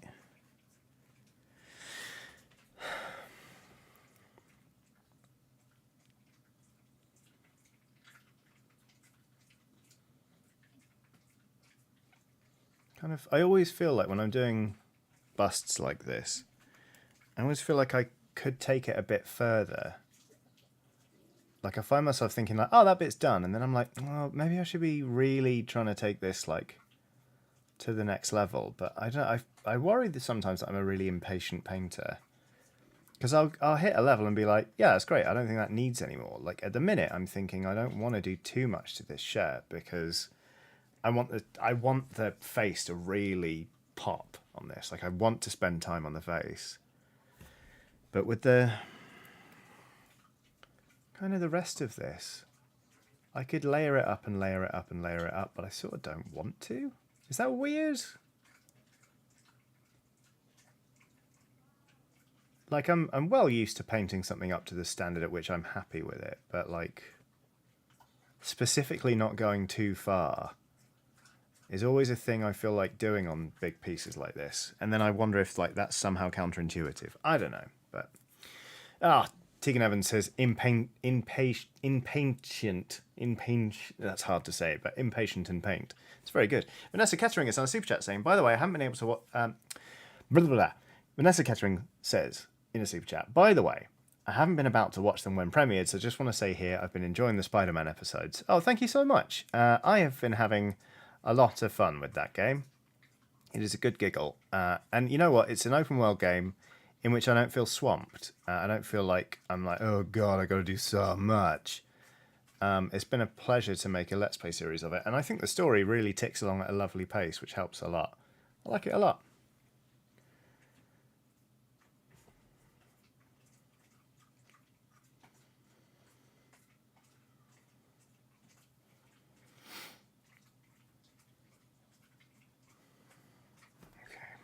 Right. I'm going to try something now, which is to say, I'm going to try and do the pupils on this dragon, because there are lovely pupils built into this sculpt, and I want to make sure they're emphasized. There we go, there's one. Through the dragon's eye, indeed. Here comes the other one. Whoopsie. And it's fine. The thumb, nature's undo button in certain circumstances. Fayentide says, Watson and my package finally arrived with my new tripod and Johnny painting Discworld things. The gods have blessed me. Oh, that's nice. I hope the package had fun things in it. Yeah, sorry that you can just hear Watson absolutely annihilating that thing. Let me show you. This is how far she's got so far. These things are like tough. Like out of curiosity, I'm not ashamed to admit it, I tried to bite one. It hurt. She has incredibly strong jaws. She can eat bones. I've seen her do it. Okie dokie. I've done it again. I've tried to wash my brush in a jar that hasn't had thing in it in ages. Raid PW says, what is that thing made of exactly? Resin. You can sort of see here, it was poured like this, so there's a bubble at the top. But it's resin that's... Oh, you mean what is... Oh, Raid PW says, what is that thing made of exactly? You're talking about the Whimsy. Plant stuff. I don't really know what it's made of, but they're hard. Hugh says, I really thought you were going to bite it to show us. No, No, that's hers now. That's hers. Mancoy has done a super chat saying, Spider-Man, Spider-Man does whatever a spider can. Spins a web any size, catches crooks just like flies. Then he liquefies their insides. That's horrible. Very good. Infelix Raw says, are all the Whimsies shaped like crocodiles? Unfortunately not, because that's my favourite. But you get ones that are shaped like a toothbrush, which is always funny. Ones that are just shaped like a dentistick thing with like a cross, like it's like a long, sort of like cross-hatched thing. And then some are shaped like hedgehogs, which is odd. Because it's a hedgehog that's just sat up. And it looks weirdly anthropomorphized. But the crocodiles are my favourite. To give to her, I hasten to add. Okie dokie. Right. I think it's about time. It's about time we start cracking into the skin on this feller.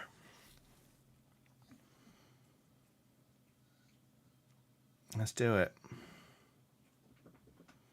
Hopefully you can also see it's got very nicely rendered short stubble. It's very interesting. Okay, here we go. Let's just do this. So what we're going to do is get some tan or carne marron.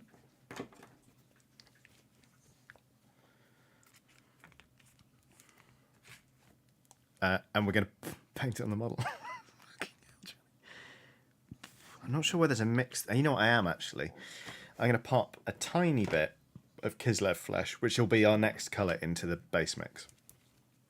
There we go. Will says, I hate to say it, but the skin might actually benefit from a wee bit of glazing. Oh, I'm gonna water this down heavily. Because I do really feel like I want the underpainting to show through on this.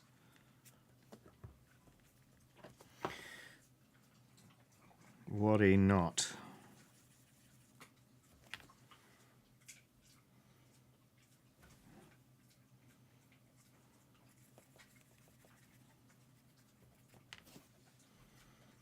There we go, that's more like it. So, here we go. All right.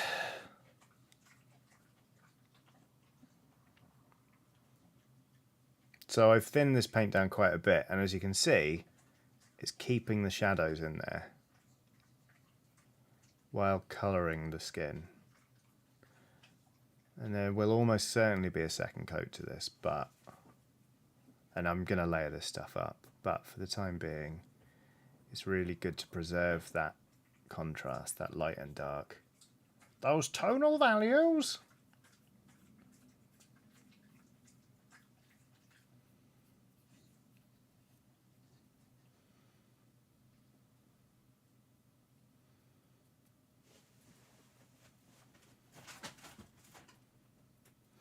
As you can see, one brush goes quite a long way.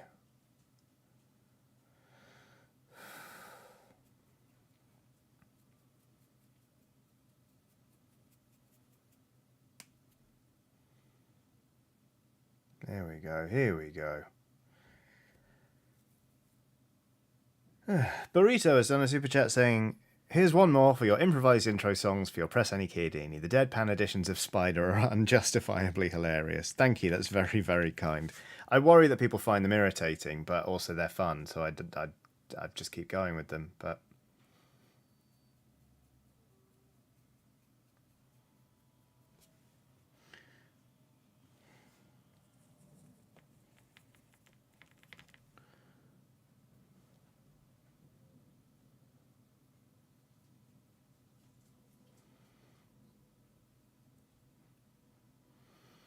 God, I mean, I just love underpainting. It feels like cheating, which kind of all the best techniques do. Because it's like, but I've only just started painting this. It's like, no, you spent quite a long time painting this earlier. It's just you were painting it in a monochrome way. Whereas now you're adding, colour, it feels like you're cheating. But actually, no, you aren't. You little dickhead.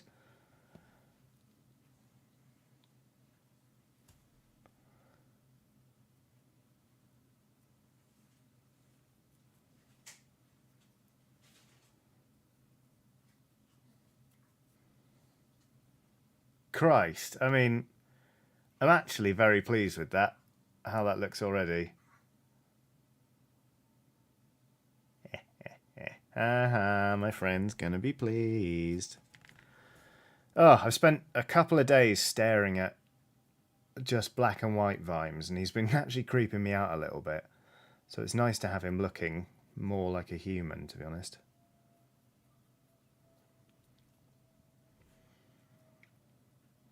Will says, so for clarity, it's a black base, 45-degree grey prime, top-down white prime, and then a wee bit of dry brushing. I don't actually have a white primer right now, Will. So what I did was, it was black primer, and then about from the model, I say it was more like 30 degrees, just with the grey. And then dry brush, all going one direction. Love you, Harry Styles. Just going in one direction from top to bottom, and then I went in with and then Nuln Oil in the recesses. So like under here, I painted quite a bit of Nuln Oil under here, and you can see where I kind of just slapped it in there. And then once I'd sort of shaded in those bits, I went back in with the pale sand and hit the highlights. So sort of the cheek bits and the nose and all that kind of stuff. So there we go. That was my method. My method? Okay.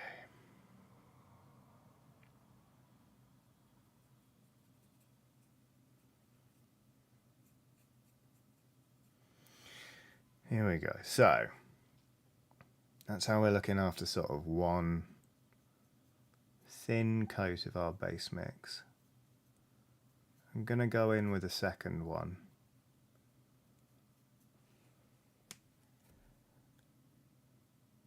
But I do feel like we're getting some good light and shadow in here, which is nice. Smith says, would you ever consider doing a stream or a quick video to show your priming techniques? Would be great to see the process. I can absolutely do like an underpainting stream. That'd be fun. What I can do is... What I could do is have like a model that's primed black and then a model that's primed with the grey, and then do the rest of the underpainting. Obviously, it's a bit difficult for me to show you like spray painting when my stream setup is very static. But yeah, I'd be happy to do that. Why don't we do that next week? Let's do some underpainting next week. Because it's a technique that I did quite a bit, but I didn't really understand why I was doing it. And then I stopped doing it for a couple of years, and then I just decided to do it again and was like, oh, I think in the meantime I've learned a bit about how light falls and how I like to paint a model and all that kind of stuff, which meant that suddenly my underpainting had... It was doing what I had always wanted it to, like it had purpose, I almost want to say. So I'm going in now, again with the same base mix, and I am doing another layer just so he doesn't look quite so sort of mucky in places. But I am trying to avoid those darker areas that I have already hit, so that you still get that sense of light and dark. Will says, Johnny, can I politely ask that you do the underpainting stream the next week? Underpainting stream the week after next. I'm keen to learn about it, and I'm in Winnipeg next Monday. Okay, fine. Only because it's you.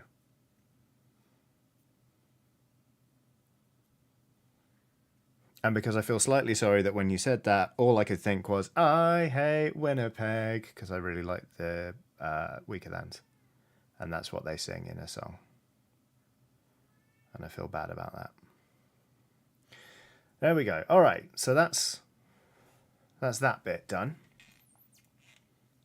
There you go. Light it up a bit better. So I'm going to stop there for now, and I'm going to do this arm.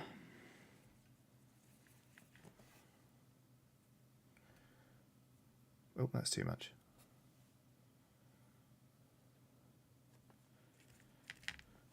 Hugh says, does Lighter Dragon count as Dragon Johnny hates or Discworld Dragon exemption? Discworld Dragon exemption.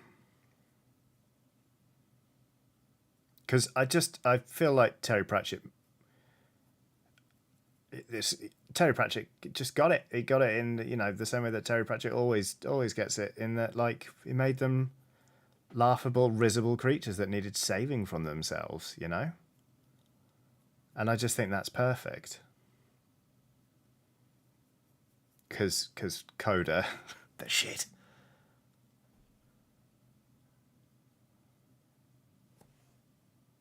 John Hall says, is that a glove, Johnny? No! It's got fingernails. And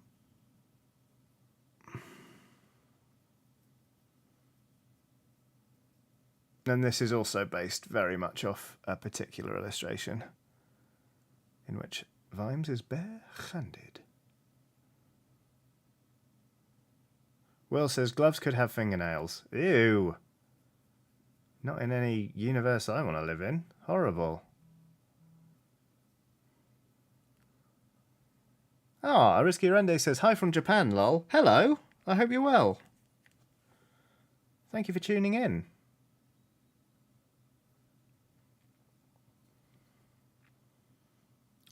I went to Japan once. Top place. Well done. Thank you for letting me stay in Osaka.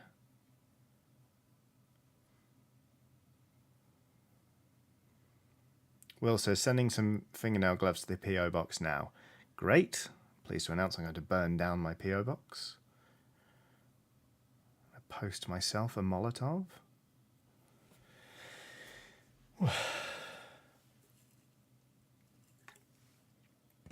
Linon said, should I say my thing about gloves again? Yeah, go on, Linon. I've forgotten what it is. So I've only got myself to blame if I don't like it. Let's have it. What you got for me, buddy?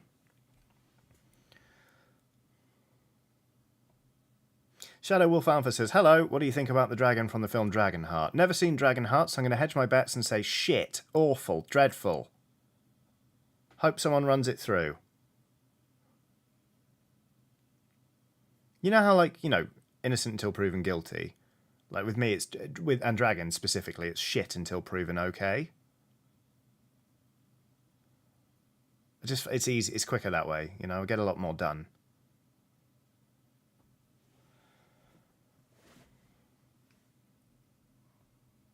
Linon says skin is the glove of flesh. Yes, indeed.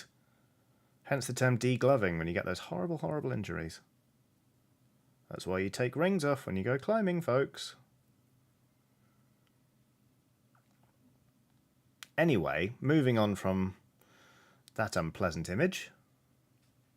How about that local sports team? How is your local sports team? Obviously, be careful about releasing your information online. Maybe don't name them if you don't want people to know where you live. Just say, my local sports team is like... Or say nothing if you are particularly worried. Always guard your information online, my pals. Even in a nice community like this one.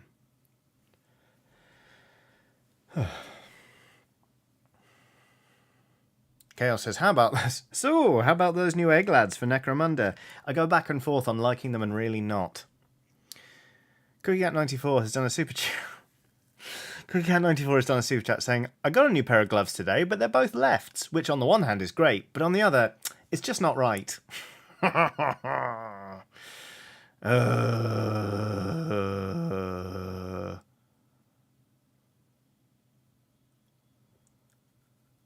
Oh, the Castaway DC's in chat. Says, hey Johnny and all, thought I'd pop in as it's been quite a while. It has, but you know what? It's lovely to see you. This is very much a hey and welcome, not a where have you been. I hope you've been extremely well, my pal. I've been just fine. You've missed me absolutely tearing Dragons a new one. And I'm painting Sam Vimes from Discworld.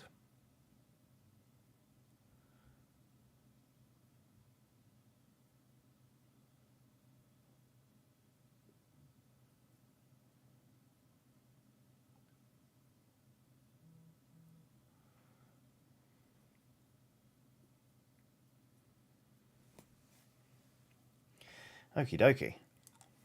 Castaway DC says, sounds like standard Johnny fare. Oh yeah, not much changes.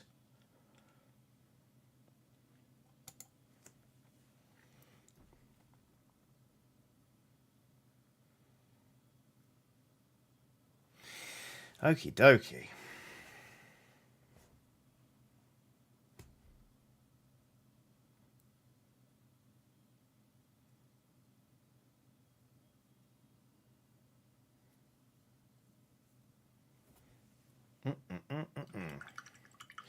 Okay, what I'm going to do, just before I forget, I'm going to paint Sam's hair. I'm going to do the stubble later, but... Right, Vimes has got kind of dirty golden hair, I want to say. Let's look at that illustration again. Oh, it is kind of grey though, isn't it? But he looks old in that.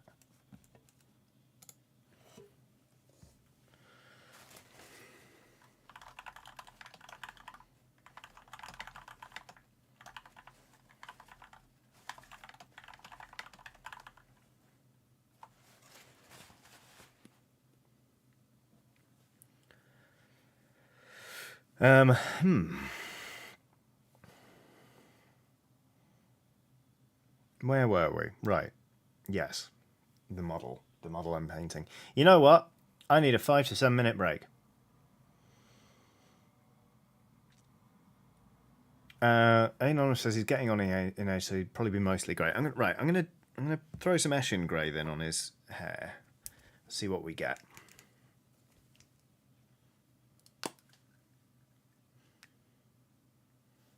Because he is, as Anonymous says, sort of like Clint Eastwood.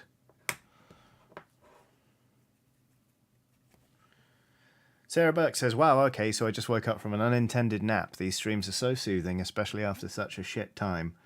You know what? I will take that as a compliment. You clearly needed the rest, so I'm glad you got it. And soothing is what we aim for, I'm pleased to say.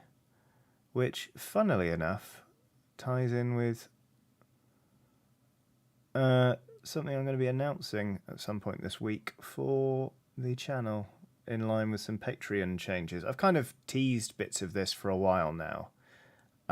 Like there's some stuff it's time I admitted I'm just not going to make Cooking with Chiodini again, so we're going to just cut that from the Patreon page. My favourite board games is going the same way, but there is a new project I'm going to launch, which is a monthly video, which I will talk about at some point this week. I was thinking about actually doing a little kind of impromptu stream that's kind of a Q&A as much as anything else. So, right, what would happen if I just... Oh, we'll do that later. Scary, scary, scary. CookieCat94 says, oh no, Johnny is starting an ASMR series. No, I'm not. Do not worry. Fear not. Okie dokie, right. The thing is, the longer I look at... You know what I am going to do? Oh, God. The longer I do this... I'm going to take a 5-7 minute break, but I keep spotting extra little bits that I want to do, but that could last forever. So I'm just going to pop a tiny bit of ivory into these eyes.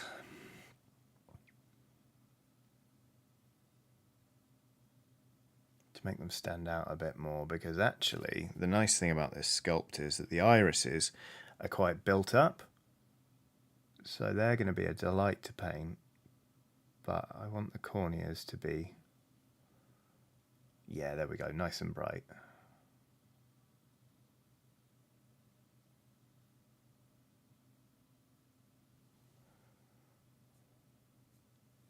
Okay. Ta-da! Right, so what we're going to do is take a 5 to 7 minute break. You know the drill. 5 to 7 minutes, we're going to come back and keep painting. So if there's anything you can do in the next 5 to 7, like get a drink or what have you, go do it. I'm going to stretch my legs and maybe have a little drink. No, maybe go to the toilet, blah, blah, blah. You don't need to know what I'm doing over the next 5 to 7. It's a break. You get it. If you're not going anywhere, here's some smooth jazz and a picture of my dog. See you in a minute.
Hello, everybody. Welcome back to this live stream here on youtube.com/Johnny Chiodini.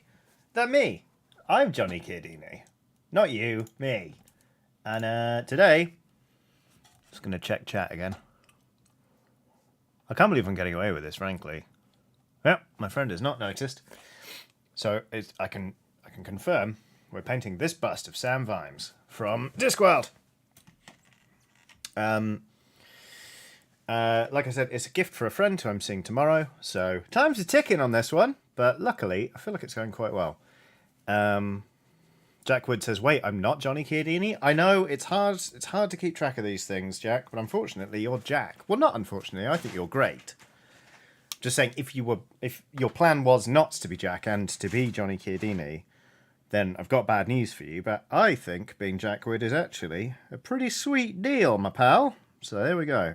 Anyway, we're going to keep painting this bust of Vimes. The nice which says, I'm Jack? In some ways, all of us are Jack. In a very real, upsetting way that's going to shake Jack to their very core. No, that's not. Will says, wait, they're Jack? Does that mean I could see them on twitch.tv/thembojack? You could! You absolutely could. In fact, you should. So there we go. Okay. Okay. So here's the thing, right? So here's the thing.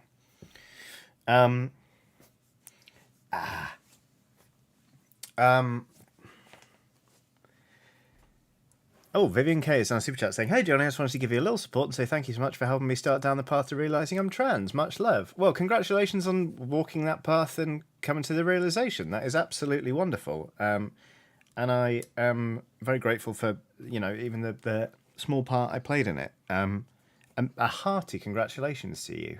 Thank you very much for letting me know and just for the lovely Super Chat and the kind words, frankly.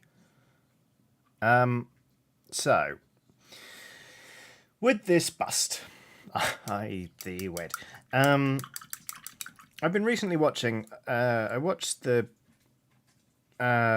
Citadel painting as colour masterclass with the absolutely excellent Louise Sugden, and it was a class on how to paint light skin tones and faces. And I haven't actually followed that tutorial really at all for this. But one thing that did sort of strike me as interesting was that she made a really, really light glaze with red and sort of did a run trying to work red tones into sort of this zone of the face, the cheeks, the nose, sort of the ears, where the people most normally blush. And I want to try it. I am quite nervous. In fact, what I'm going to do...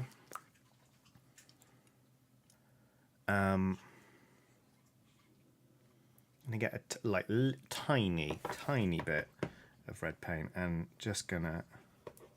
How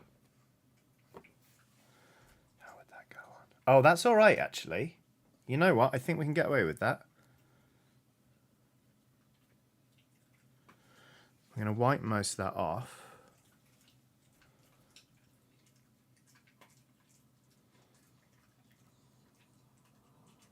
Yeah, whoa! It's subtle, but you know what? That bloody well works.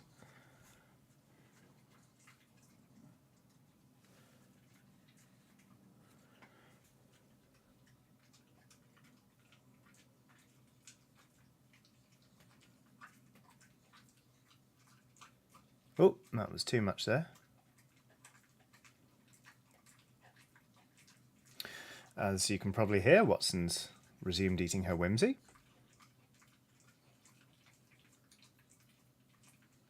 So that's nice for her.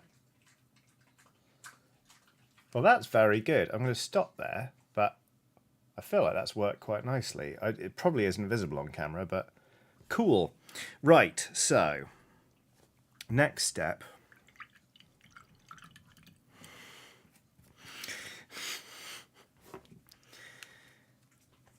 I'm going to start adding more Kislev flesh to our original base mix to lighten it up And we're going to start very gently layering up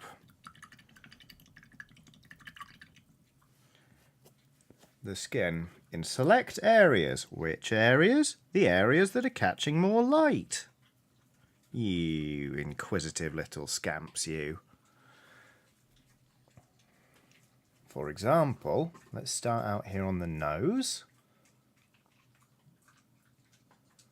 So we want it to be sort of a subtle colour shift, but we want to start using this to really make all the features that are getting the most light stand out. And I'm deliberately going to go slowly here. In fact, I might switch brush size. You see the difference though? There you go.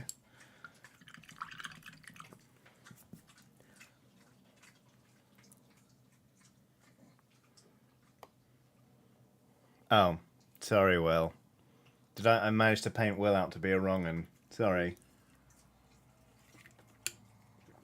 I take it back. Mea culpa.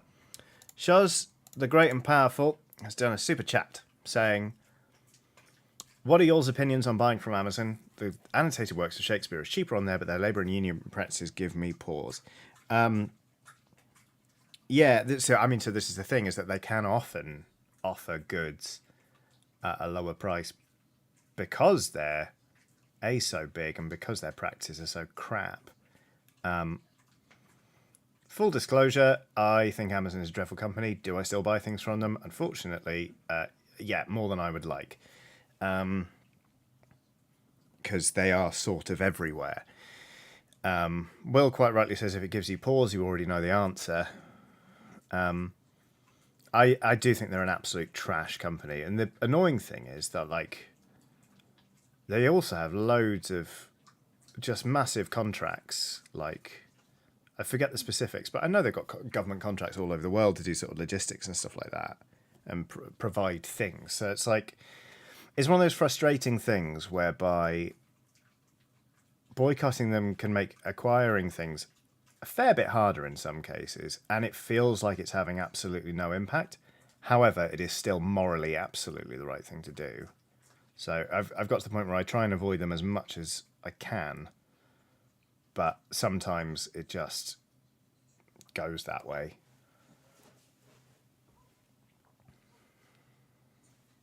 Mrs. Treeman says, I love how calming Johnny's voice is. Totally put Benjamin to sleep. Thanks, Johnny. Take that, Benjamin. Stay down. Not good with kids. Not good with kids. Actually, that's... I don't know. No, that's true, actually. I think I mentioned briefly, recently rather, my one of my oldest friends has had a son. I met him. He's an absolute fucking legend. And we get on. And my God, I nearly burst into tears at one point because we were hanging out. It's me and him. He was sat on my lap. I was holding him up because he's so small he can't sit up by himself yet. But I had my hand under his sort of arms. And he looked at this hand tattoo and he tried to pick it up because he didn't realise it's in the skin. He thought I had something on my hand and he was trying to grab it because it looks like an interesting texture. And my God, my heart melted. It was, I can't quite believe I'm saying this, really special. Ugh. The nice switch says, haha, imagine being that small and foolish. Excellent.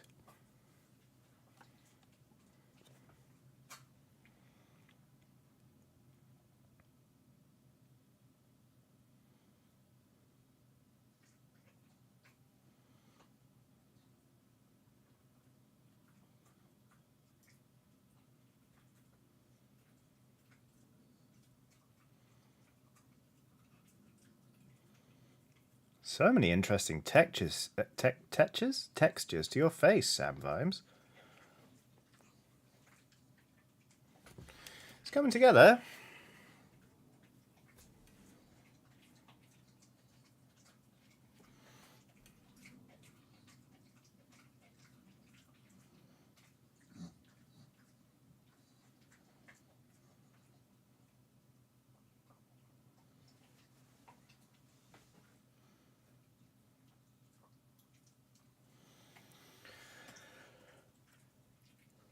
Oh, I'm having fun with this.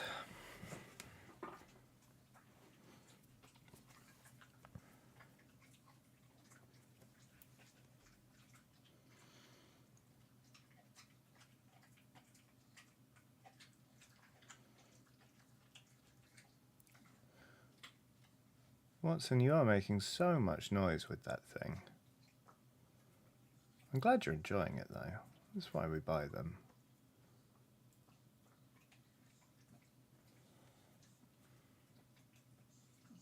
Oops, sorry.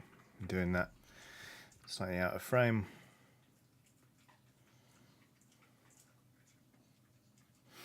Okay, so, front on, quite pleased with. This side, pleased with. Apart from that bit. Oh dear.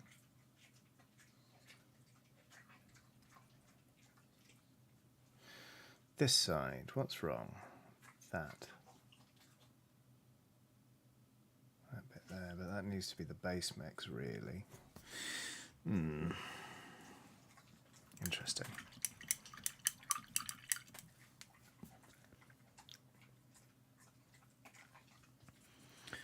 What are you all talking about? I feel like I've lost track of chat because I've been focusing on this face. Everyone's talking about heights? Is that what we're doing now? Heights?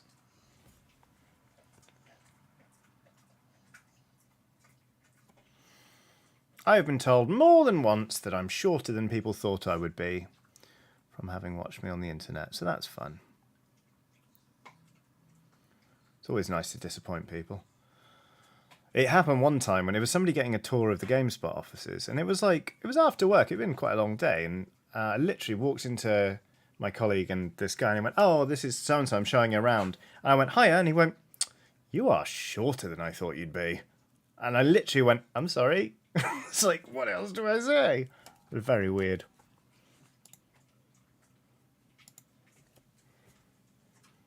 Will says, I've had a couple of people who knew me from Twitter be like, "Oh, you're not short." Yeah, no, Will, you are anything but short. You are tall. There, I said it. Amaya Kane has done a super chat saying, "Hey Johnny, in your vast board game experience, did you ever play Cerebria? This is a mental health one where you play as either bliss or gloom to form the identity of a person. I think you'd love it." I have never heard of that one. That sounds very interesting.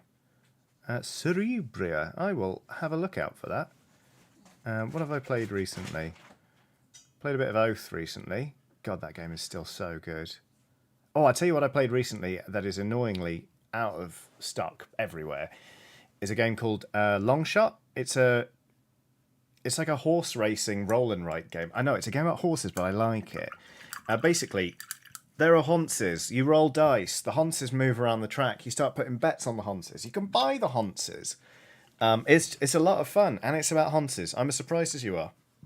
Really am. But do look it up. It's going to come back in print because I think it's caused a real stir. People love it. So, right. Lucanthia says, "Johnny, who is taller, Will or Luke Westaway?" Will. Jack Wood says, "What? I know. I've betrayed you."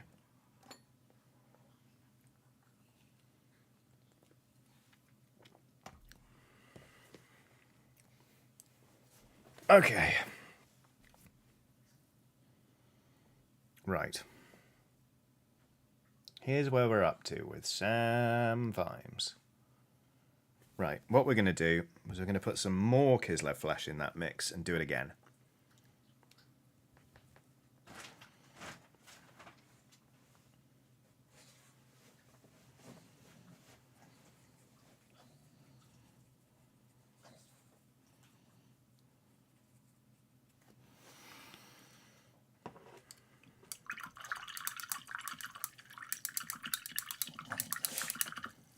Nathan says, "I was definitely one of the shortest people at the first ham meet." I don't know why, Nathan. I think of you as being fairly tall. For reference, I'm 5'8", if anyone was wondering. It's a perfectly good height. You don't have to duck for much.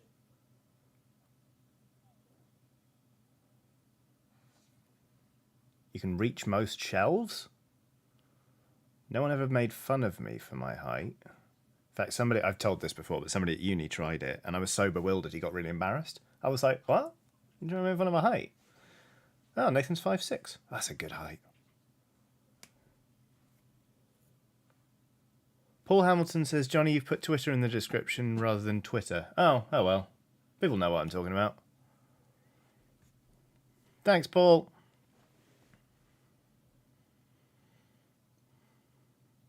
Jack Wood says, I'm 5'8" on a good day.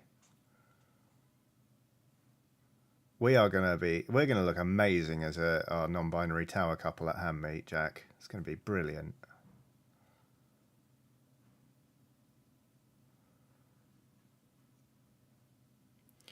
Right, so now we're going in with the layer again, but it's another lighter colour. What has happened to this camera? Nothing. I'm just losing it. Okay.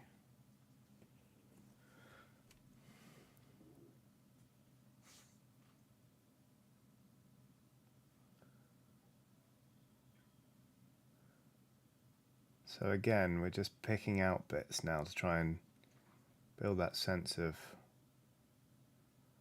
skin and light hitting him without completely over-egging the pudding. Because you know what? Pudding's great, but you don't want too many eggs in it. Especially if you're a vegan. You don't want any eggs in it. Danilla Dragon has done a super chat saying, sorry if this has been asked recently, but you're painting one of my favourite Discworld characters with brackets with Granny/Susan. So who's your favourite Discworld character?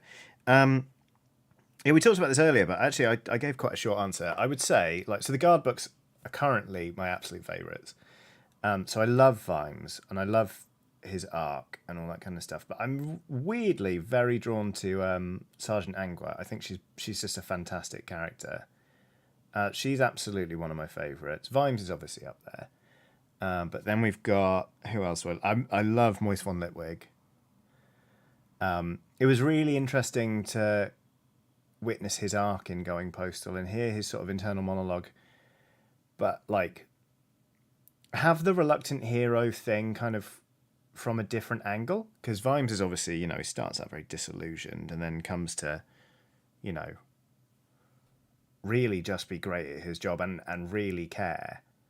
Whereas Litwig is expecting to always be a scoundrel and is it's about finding something completely new, something he never thought he'd have, and I love it. So that's a big one for me. Death is obviously great. You know what? I love all the golems. I think they're really interesting and just fun. And Cut My Own Throat Dibbler, obviously. Absolute legend. Okay. So, the skin is quite nicely built up there. We're going to keep going with smaller and smaller bits, but I want to tackle the eyes, which is slightly scary.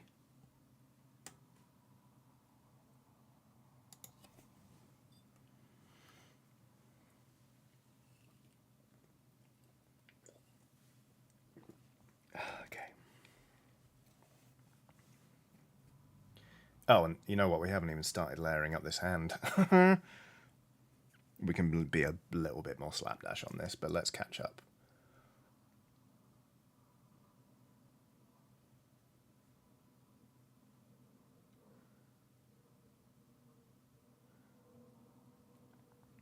So again, what I was talking about earlier with underpainting, I don't know how well it shows up on the camera, but I feel like the light and shadow I already gave gives me a good guide of where to put this lighter paint. Bless you! So,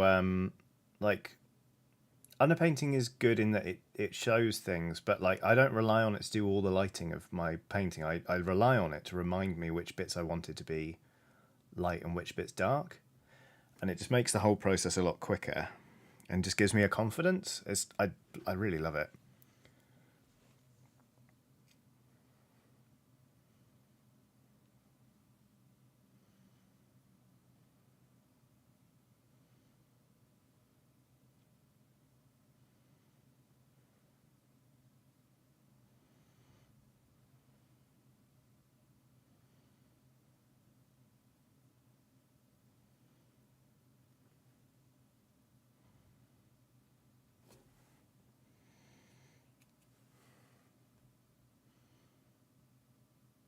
Actually going to go fairly heavy here, because that seems quite patchy from what I did before. Ooh, it doesn't look great though. No, it's fine. I will have to give him fingernails, because currently they look corpulent. Oh dear.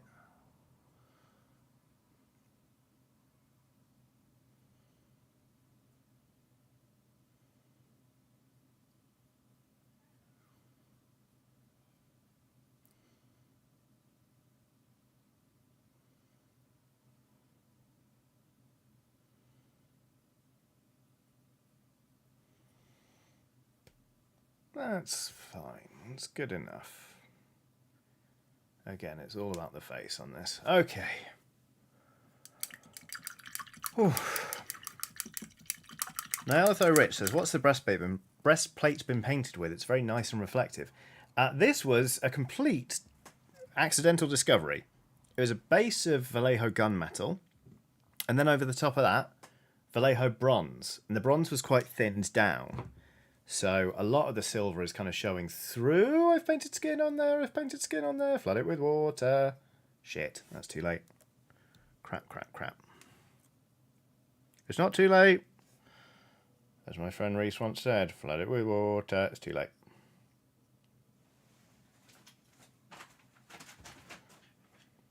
Don't try this at home, kids. Scratch that off. Wipe away. Tiny bit of bronze. No one's any the wiser. This is why I painted the skin last. Cool. Okay. I also realised I want to put a bit of shade on the Ankh-Morpork badge.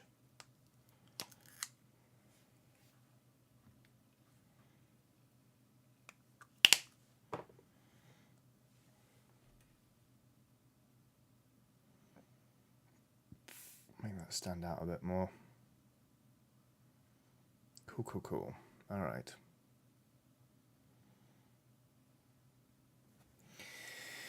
Right, we're going to do the eyes. Blue, right? Vimes has got blue eyes. Like, clearly. So. Like steely, icy blue eyes, right?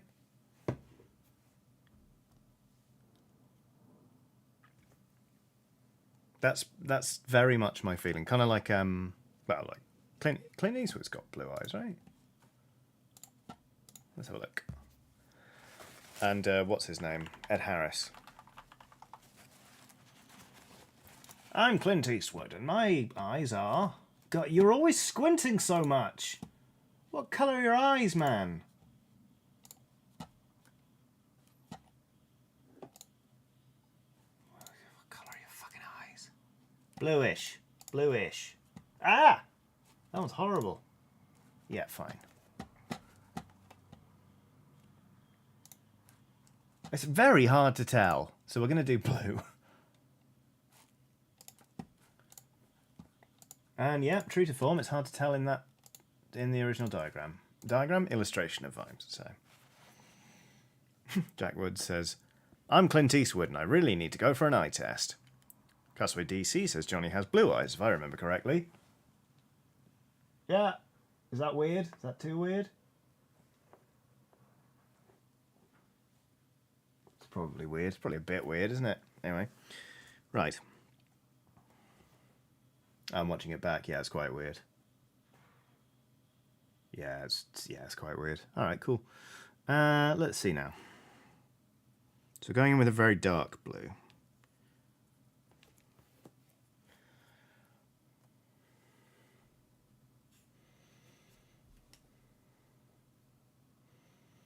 Everyone says that was a bit weird. Yeah. There we go. Yeah, Mr. B says just joined. What is happening? Nothing.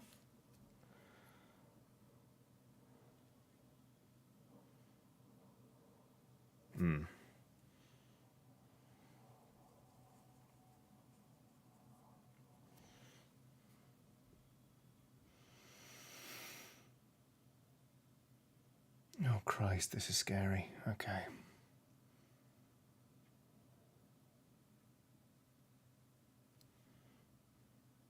Oh, God, I said those blue bits were nicely raised, but they're not that fucking raised.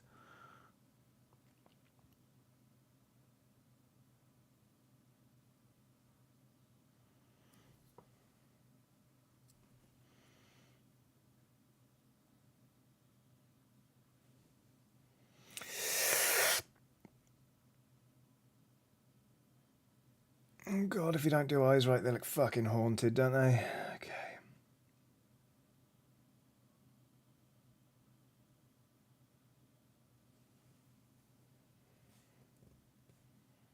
That's an okay start.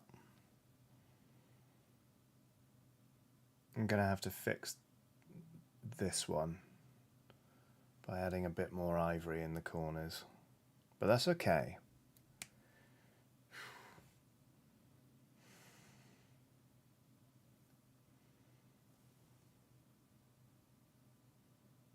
Okay. Captain Crimbo says, I still use cocktail sticks for eyes. I'm a painting coward. I think I missed the lesson, Captain Crimbo, in which it was said that simple techniques are not okay, or that they somehow are cheating. I would be afraid to do eyes with a cocktail stick, so if that's what works for you, good. Keep doing it. That's great. Okay, let's have a bang on these eyebrows. That's too watered down. Would that work down here? Actually, yes. Oh, yes, very watered downish in grey. That's how we're going to give you Stubble. Vimes, you fucking bastard.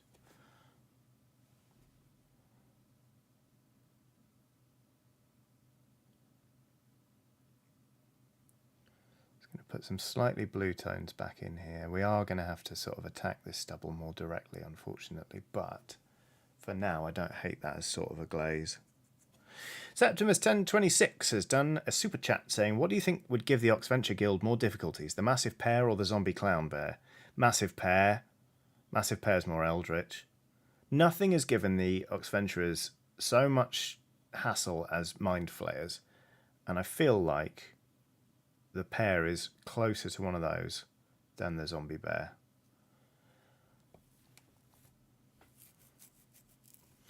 Adam G has done a super chat saying, I've just had great news that I've been cast in my local pantomime, and just a week after being told I'm going back on tour in a Rocky Horror tribute. Adam, that's great. Congratulations. I hope both are absolutely tremendous fun. Right, okay.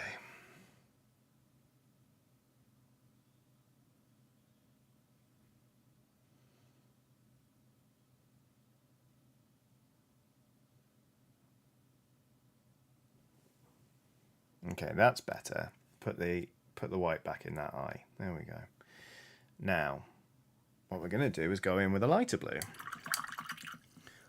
Because why paint an eye once when you can paint it 3 times? 3 times? Yes, there's a lighter blue we're going with after this.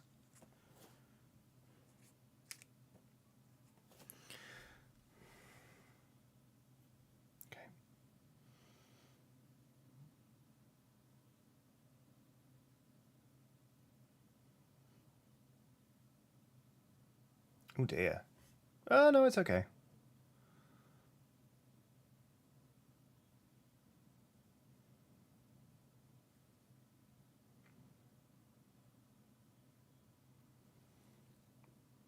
I've somehow moved the pupil in one of those eyes, so now he looks a little... Oh no, it's okay. Yeah, I am going to go in with that last one, and then I'm going to try and hit the pupils. Goodness me.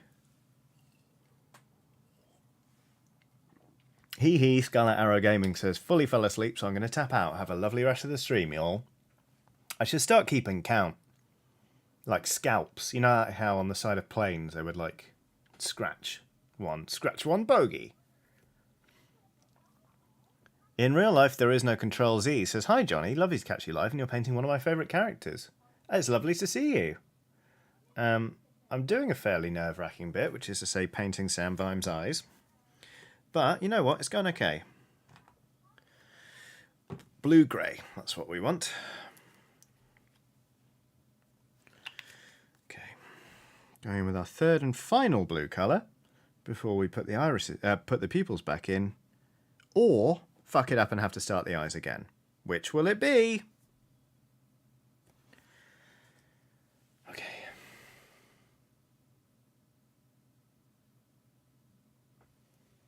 Oh dear, that's no good.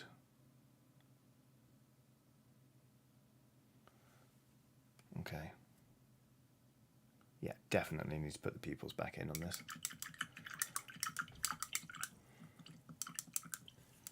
Nathan says, now I've had a clear look, he very much looks like Agent 47 to me. I kind of see what you mean, actually.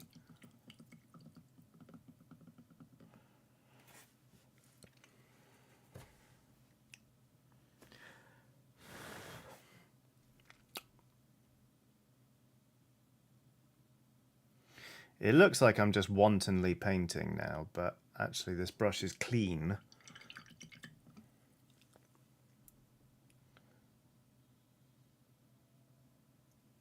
I'm just trying to dig out the hollow of that pupil. There we go. All right, so what we need to do with this is actually go back in and do the corners again. Just need a little bit of white here. Back and forth and back and forth. Christopher Needham is on a super chat saying, I'm calling dibs. Painting Sam Vime's Eyes is the title of my band's debut EP. You called it fair and square. It's all yours.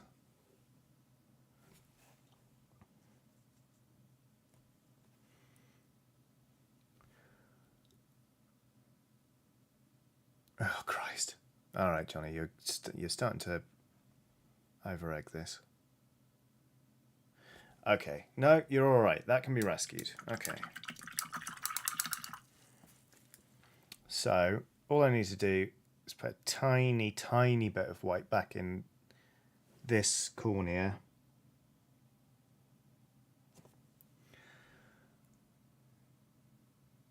In fact, I'm going to do this.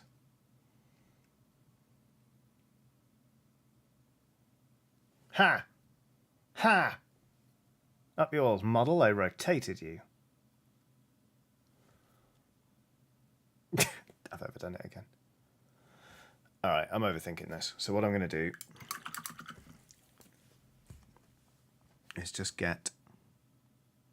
It's people time, basically.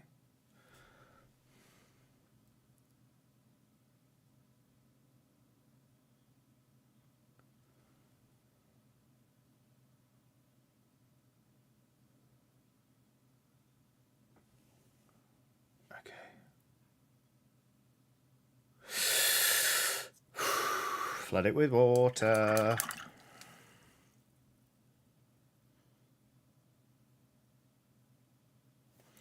This is very much a remedial stage because I've bollocksed that up, but I've flooded it with water. So then, when we dab this away gently... Yeah! Fixed it! That's all I want to do on the eyes. That's all I want to do.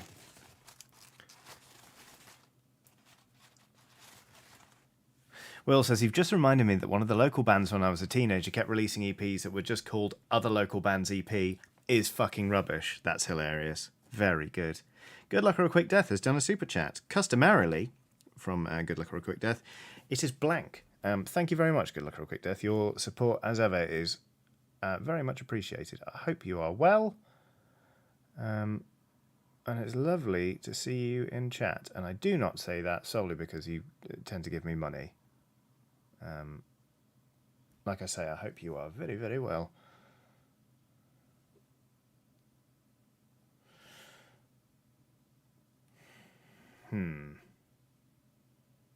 I think those eyes are okay.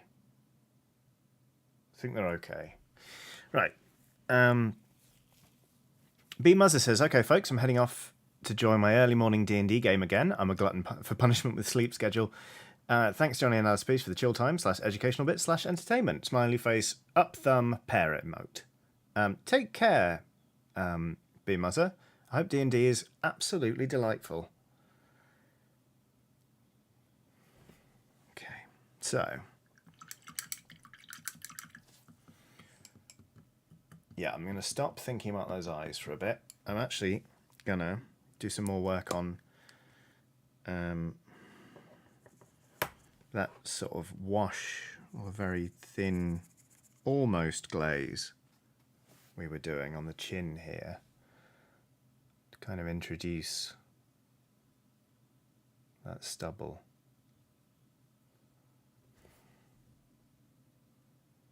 Like that. Oh God, Louise Sugden's really good. Hey, I feel like I've learned a lot from her videos.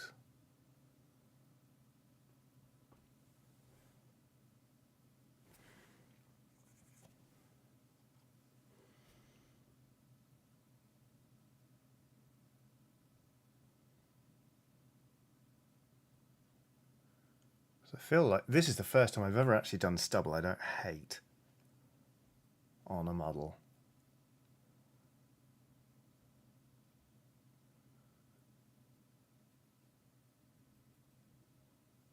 Wow, cool. Zuzor FS has done a super chat saying, "Hi, I'm a bit late, but now I'm here. You are not late, nor are you early. You arrive precisely when you mean to." Jack Wood says you have to go and see her big Zinch cat when you're at Hamworld. Oh, I know. I can't wait to see that thing. I see it on Instagram all the time. I feel like every time someone I know goes to Warhammer World, they post it with good reason because it's sublime. Right. So that's the stubble kind of worked in.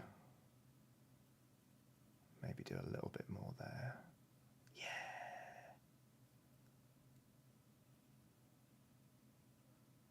Let's try and make that sort of even. It's amazing. Sometimes the camera really tells you where you need to do stuff.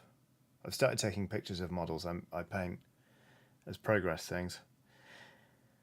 Ooh, Luke Sweeting has done has just chatted, has typed into the chat box saying, "Hello, how goes it? Nice day, everyone." Not bad, thanks, Luke. Painting this thing, and it's gone better than I thought, and my friend hasn't turned up in chat, which is good because it's meant to be a surprise gift for her tomorrow.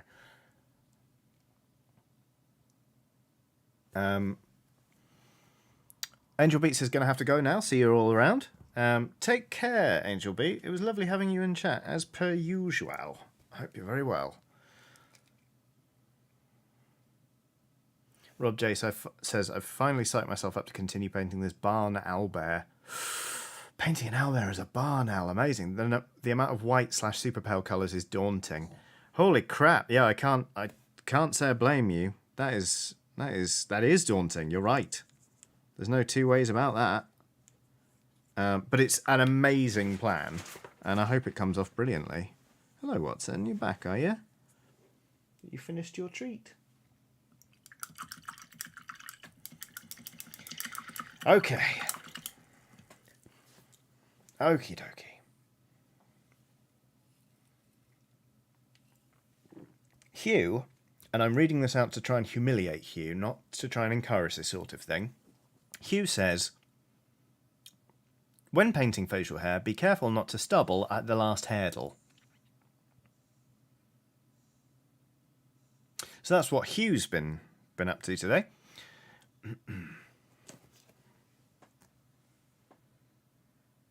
Right. Sorry, Hugh, that felt a bit excessive, actually. But I don't want you to do it again.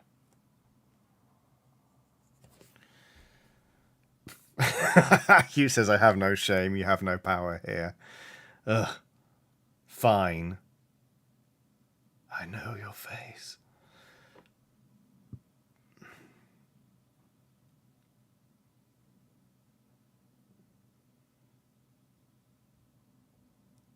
It's very liberating that I'm giving this away tomorrow because this might be one of the best things I've ever painted. I haven't painted anything. In fact, I'll show you by way of comparison. This is only the second sort of bust of this sort of scale I've painted. So I've only ever had this big of a face to focus on my painting desk once before, and I will show you the contrast because I think it is fairly significant. Whew.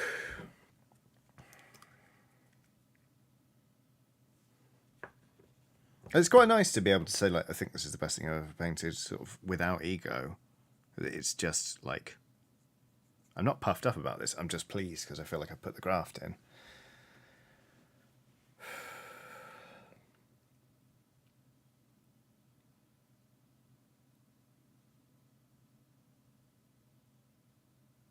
Probably going to fuck it now, aren't I?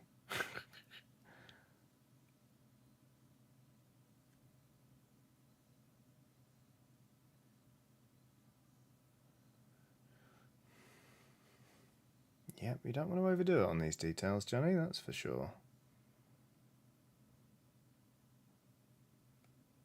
Yep, in fact, you almost need to stop right now.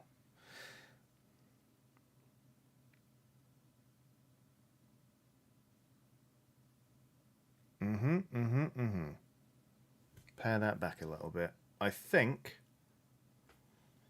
Yep, okay, right. I can see the two final bits I need to do, and then I think I'm good. Lucy says I'm on a bus now and somehow worried that it's shaking will make Johnny mess up. I don't know what you're talking about. I think it's going to be fine.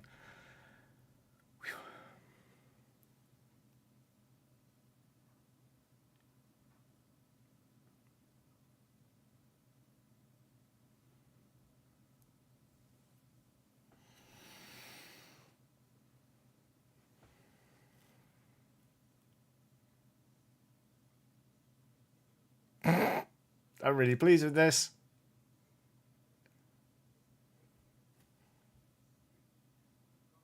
Christ. Okay, yeah, I'm really pleased with that. What I am going to do is paint in the eyebrows, and then I'm done. Dunzo. Like, I'm even going to varnish it so I can't touch it again.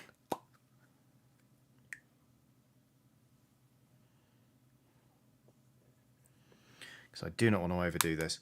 GoGat94 has done a super chat saying, my brother tried growing a beard but couldn't pull it off. Then I suggested using a razor instead and it was much more effective. For fuck's sake. That's very good. Ho, ho, ho.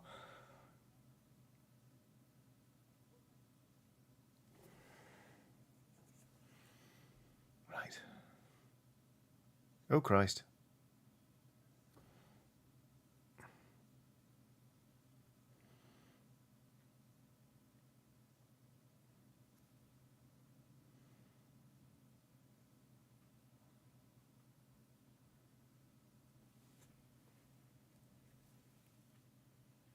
Of sad vibes. Oh, I accidentally overpainted there. Whoops-a-daisy. Silwire has done a super chat saying, shows up 2 hours late with Starbucks. What's up? What have I missed? Any rating of butts or talk of cannibalism? Actually, neither of those things today. But I've painted this. I've painted it alarmingly fast, actually. Which I'm quite pleased about. It is Sam Vimes from Discworld.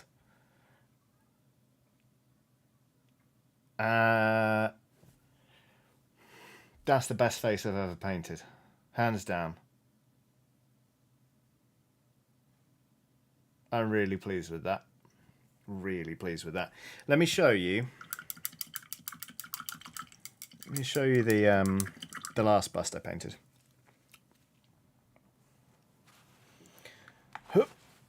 Oh, also, Silver, you're not late. There is no late to my streams. It's just whenever you fancy coming along. Here we go. Right. So. Oh, his cigar's gone. He used to have a cigar in his mouth. That's gone somewhere. This is the last bust I painted before. This is Rage from Guild Ball, which is like Blood Bowl but is defunct. So it's actually very little like it. Imagine that there's a cigar in his mouth, because there used to be. It's a couple of years between the two of these, and actually, you know what? Rage isn't bad. But I feel like the difference is still pretty bloody stark. So, yeah. Very, very pleased. Fucking hell. Okay, cool. Cool. I'm pleasantly surprised. Hang on. Okie dokie. Now then. Oi. Okay. Okie dokie. I'm actually going to take a couple of pictures now.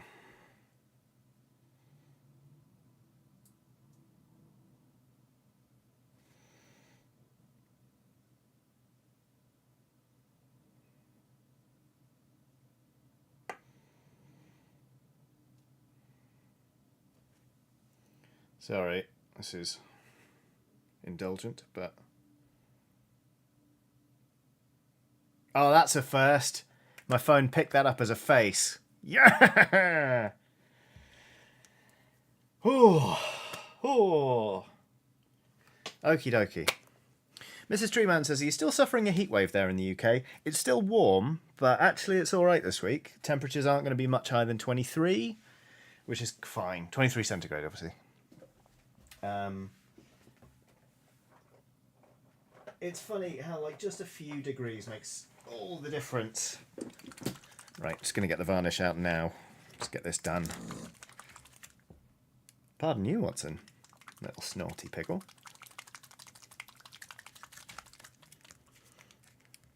Okay. Woof.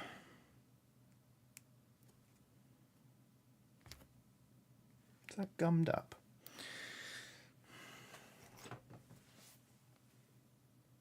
Yes, it has. There we go. Nothing a roll of copper wire won't fix.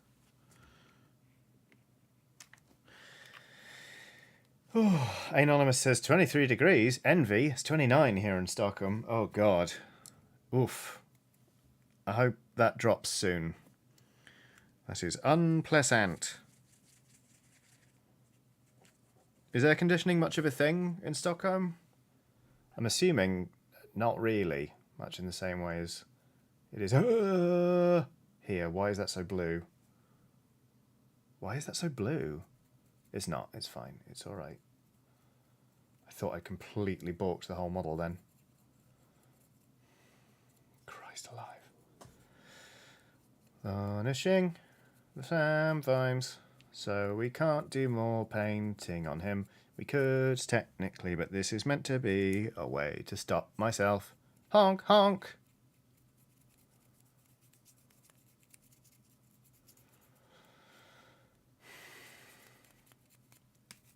There's very little AC in Sweden in general, mostly just in stores. Ugh. You have my sympathy, Silver.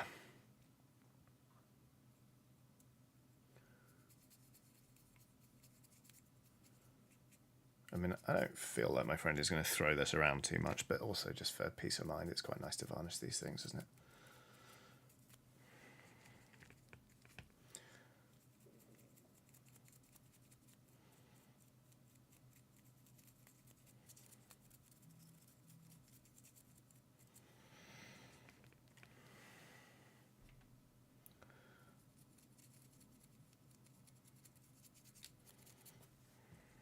That bust painted alarmingly fast. The bust of Rage probably took me anywhere between 8 and 10 hours. So I've definitely got faster as well.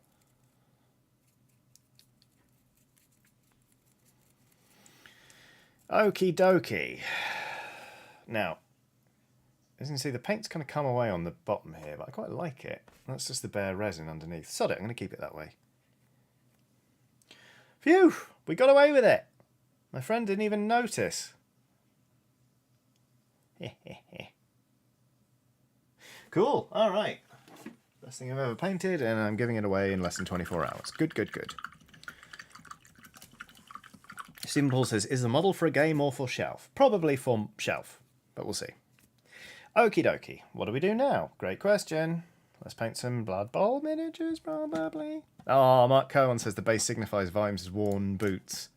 That's one of my favourite bits, actually, is when he's chasing someone across the city and has to swap his good boots for some shit ones. He's like, I can't do it properly. It's great. Oh, Friends of the Forest says, now sign it on the bottom. Oh. I could.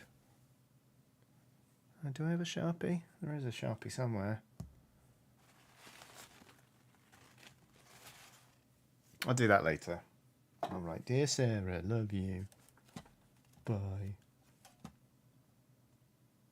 Okay, cool, great. How about Blood Bowl miniatures again?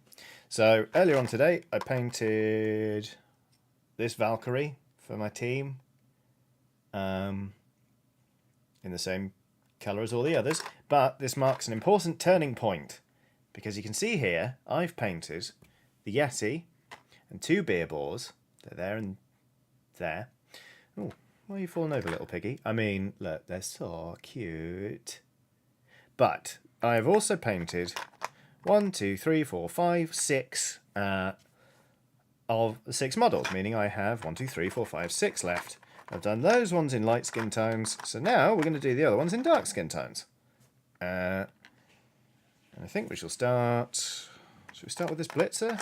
Let's start with the Blitzer. Because I like having a bit of variety across my models. My models? Emma Benton says, I still don't think that's a Yeti. Maybe a were Yeti. I know what you mean. It kind of, to be honest with you, it reminds me of a Skyrim Frost Troll. But there it is. Okie dokie. So, I'm going to swig a beer. Then I'm going to take a minute, actually. Just to unwind after that. That was... Oh, I just looked at it. It's still picking it up as a face. Sorry, I just looked at it out of the painting light. And I'm very pleased with this thing. Ugh, not from that angle, I'm not. Ugh. Okay, the eyes could have been better, but... I've varnished it now. I've varnished it, so it doesn't matter.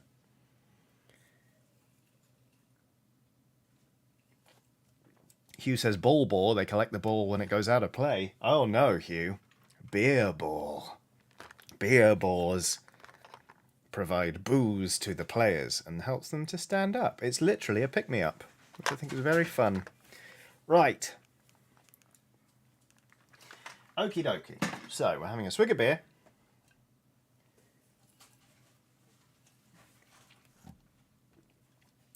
Amaya Akanas on a super chat saying, next challenge, agar paint. Paint with bacteria. Oh, blimey.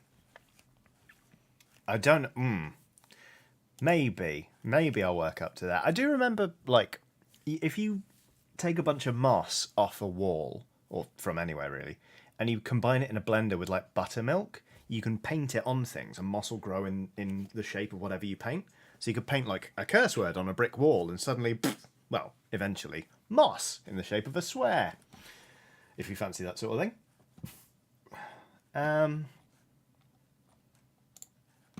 Oh, this is a good point. I know we've got a couple of, because we've just talked about it, Swedish people in the chat. What are some good Swedish bands I should listen to? I ask this because every time in the Hot Bobs League we have a match. Everyone, because obviously different teams do different things and different players have different skills. We always walk one another through our team. So I'll be like, this is my dwarf team. Everyone's got block. Everyone moves 4 except for the blitzers who move 5 and the runners who move 6. Everyone is armor. Everyone is strength 3, for example. Blah, blah, blah. As we do this, we have a team song each that we play. So my friend Joe plays Dragula by Rob Zombie. I play Immigrant Song by Led Zeppelin because they fly about in a Led Zeppelin thing. Just Manbun actually says, is this a question specifically for Swedish people? No, it isn't. If there are good Swedish bands out there, let me have them. Because obviously, like, thinking this is a Norse team, so maybe Swedish. And I'd just like to like, if there are any sort of Scandi bands that I should listen to that might give me my walk-on song for next season, I'd love that. Swedish Pagans says, Will. Right, I'm going to start myself a little playlist. And I'm just going to whack some songs in the create playlist. Okay, yeah, my playlist 111, catchy title, good. Swedish Pagans by Sabaton. Right, that's on there. No, take it back. The correct answer is Robin. Oh my god, could I have Dancing on My Own as my... Oh my god, I could have that as my walk-on song. Poets of the Fall.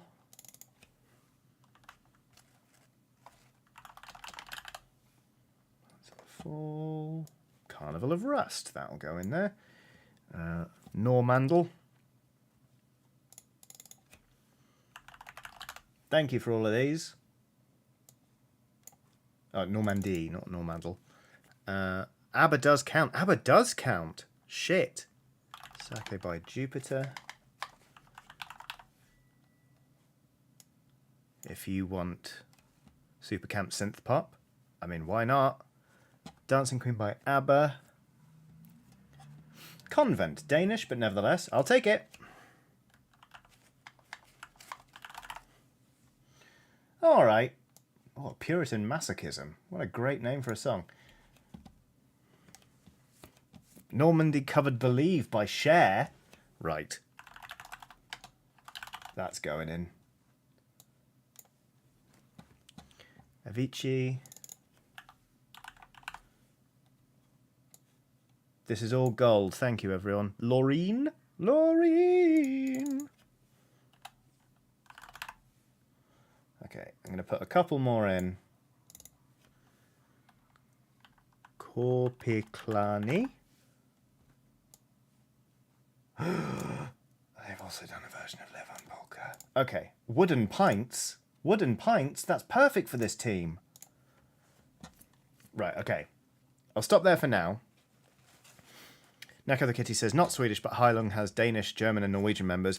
Yeah, I know Heilung very well, music-wise. I've never met them, obviously. If Norway counts, then we could have Aha. Very good point, Chaos. Right, cool.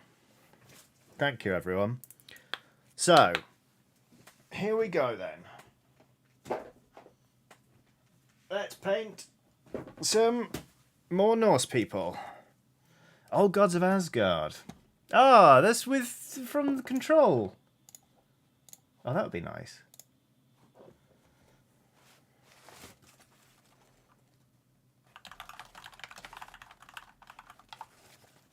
Or Wooden Pints is a strong contender.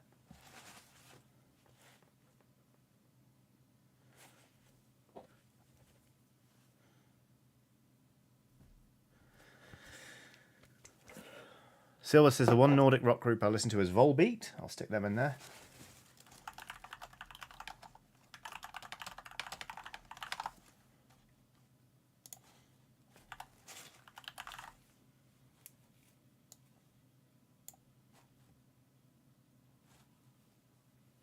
This is really good. Just a bunch of Wardruna. I do like Wardruna. Ah, I'm on a math. I'm on a math. I'm on a math. Do do do do do. Favourite game by the Cardigans? Tune. Okay, right. That'll do me for now.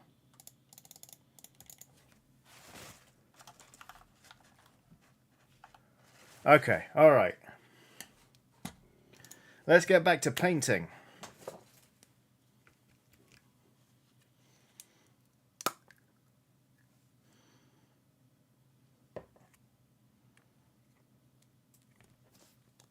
I lied. Give me 1 minute. This is very silly and twee. But I want to go show my wife Sam Vimes. I'll be right back.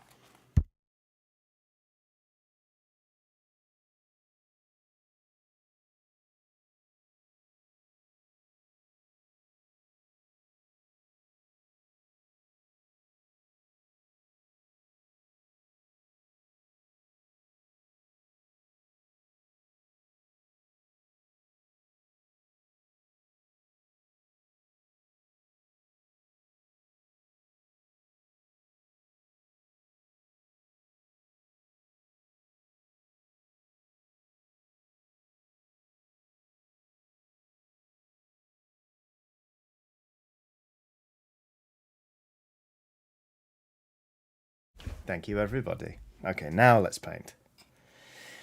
Okie dokie. But Johnny, what are you doing? Why are you painting purple on this model? Purple is a really good base colour for darker skin tones.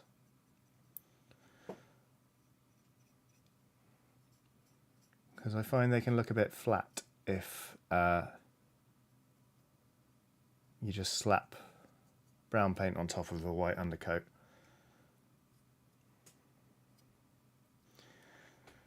Oh, as somebody mentioned Aqua. I met Aqua, actually.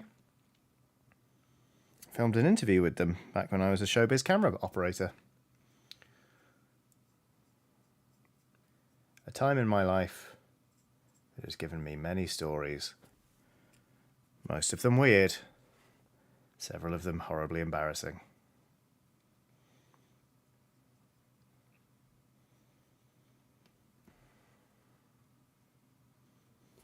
Anyway, right. Sorry, I paused my music. Let's get back to...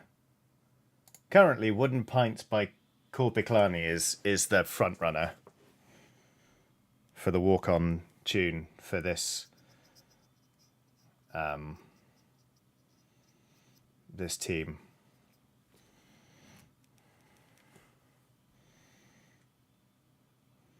Chaos says, how many libelous? Ooh, probably a few. Probably a few.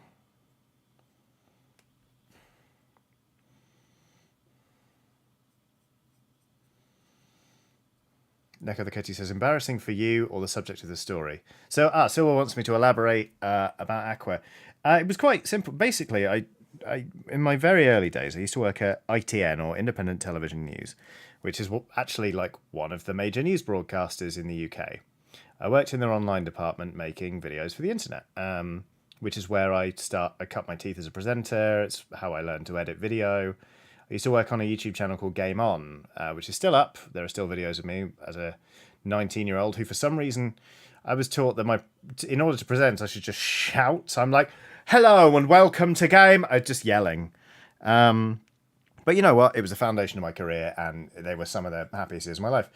But because I was a camera operator, and because there wasn't enough gaming stuff to keep me busy every single day, all day, people could book me in to go on shoots with them. So they'd be like, they'd say, I need a VJ or a video journalist to, film this interview. So I've, filmed interviews with people like David Boreanaz, Liz Hurley,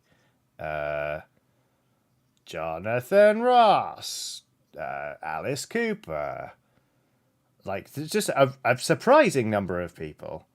And one of them was just, we got Aqua coming in. Can you point a camera at them? I was like, yeah. So it was literally just in the building. Like we went upstairs to a nice bit of the atrium, and my friend Lucrezia just interviewed Aqua, and I filmed it. And at the very end, the guy agreed to go, come on Barbie, let's go party, which was great. Leant into the microphone and did it. It was good fun. So there you go.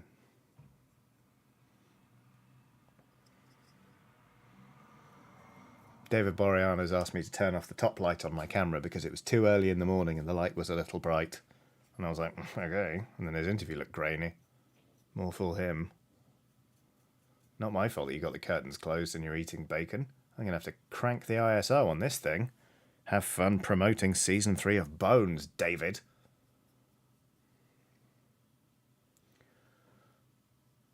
Anyway.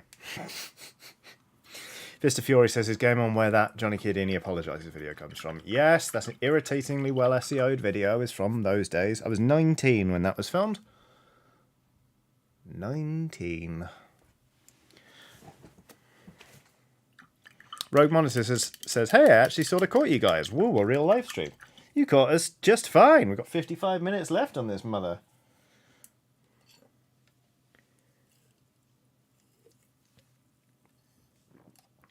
Lillian says, video journalist? I always thought VJ was video jockey, like DJ. God, I wish. No. Journalist. Boring. One sec, I need to check what colour shorts I gave the other blitzer. Blue. So these ones will be red. Chaos says, no, 19? Mm-hmm. I started early. I was still at uni when I was working at Game One.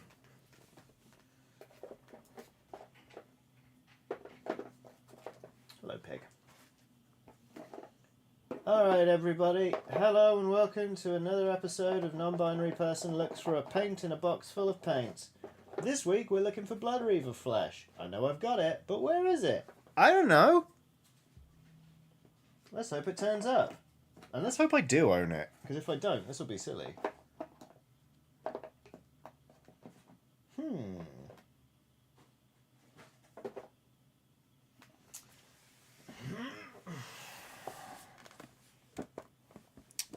I must have it. I do, swear. Dark Oath flesh, in contrast. That's interesting. Steel Legion drab is not what I'm after. But it could come in handy later. Dryad bark is also not it. Oh, it's a good episode, this one. It might be a two-parter. Oh! Nope. I don't know where that's gone.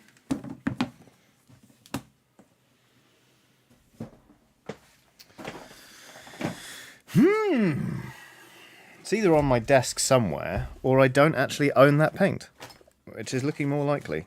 So, okay, that's fine. Alright. You know what then? We'll go with these two, that'll be fine. Just Manbun actually says, suspenseful episode. I know, I mean, I am actually going to have to look for this and see if I own it or whether I imagined it. I'm pretty sure I own it. Because I've also got Baneblade Brown, but I didn't see it in there. And I can't find my Nuln Oil or my Reikland Flesh Shade. Which is weird, because I've had a really good look on my desk as well. The suspense continues to grow. Anyway. Let's get some brown on here.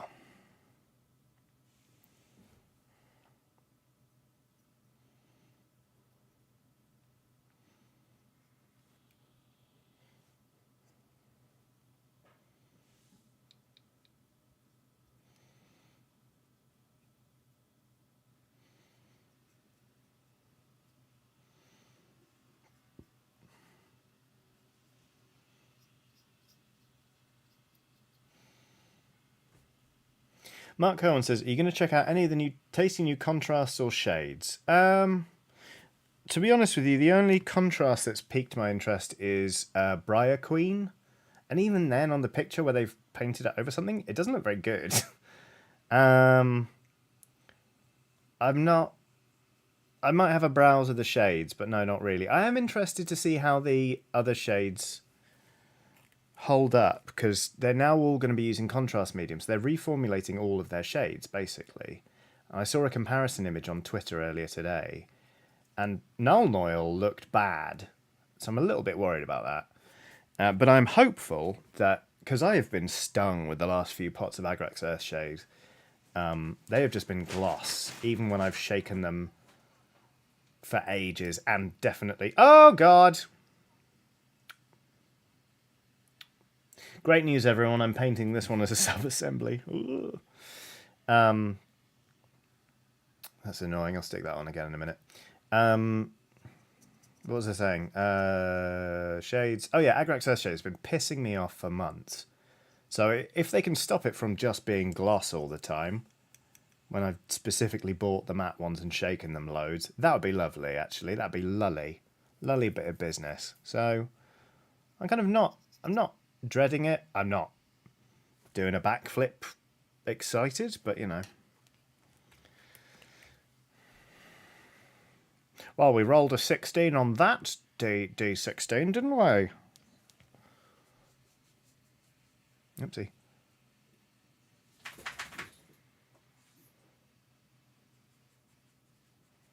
Watson! She just did a fart and then turned around to smell her own fart. Cool. RV Dammit says, I won't use the V word.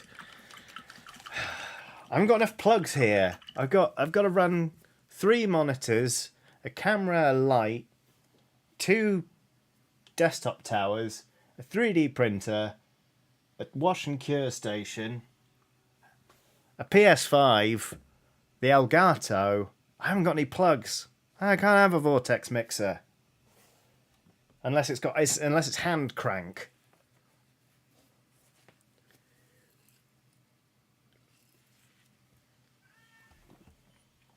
Okay, Aim on Amarth, good, but so far still my front runner for the intro song is Wooden Pints by Corpiclani.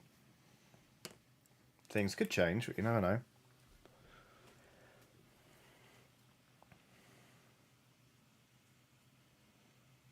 Bit of the old super glue.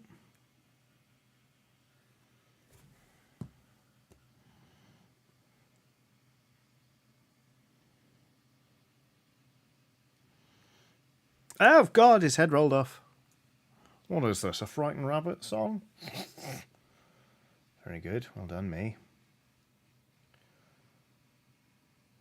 Oh, God, just stay on.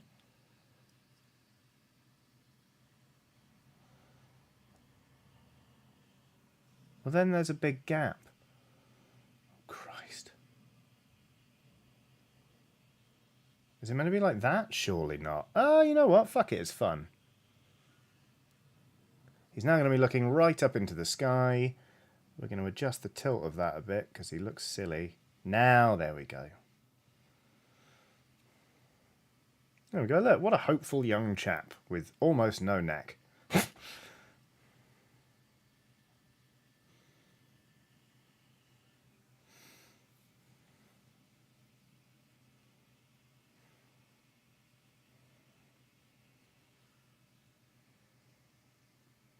Hand crank vortex mixer, aka sellotape it to the inside of a salad rinse. It's not the worst idea I've heard. Phil Connolly's right in there with the Frightened Rabbit references. Very good. Big fan of your work. Right.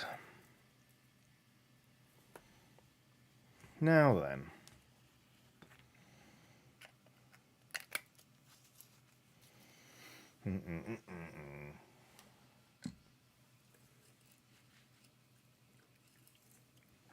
Chaos says, I have to ask, what is the worst idea you've heard?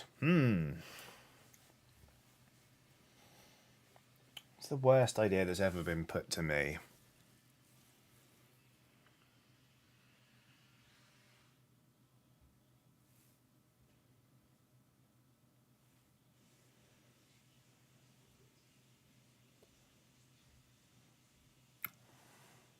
It's a good question. Will says raw mince ice cream. That's pretty up there, isn't it? I swear there was... Who was it? There was a company that tried to contact me on LinkedIn with a view to headhunting me, and I was like, eat shit and die. But I can't remember who it was. That's going to annoy me. Right, okay. We need Mephiston Red.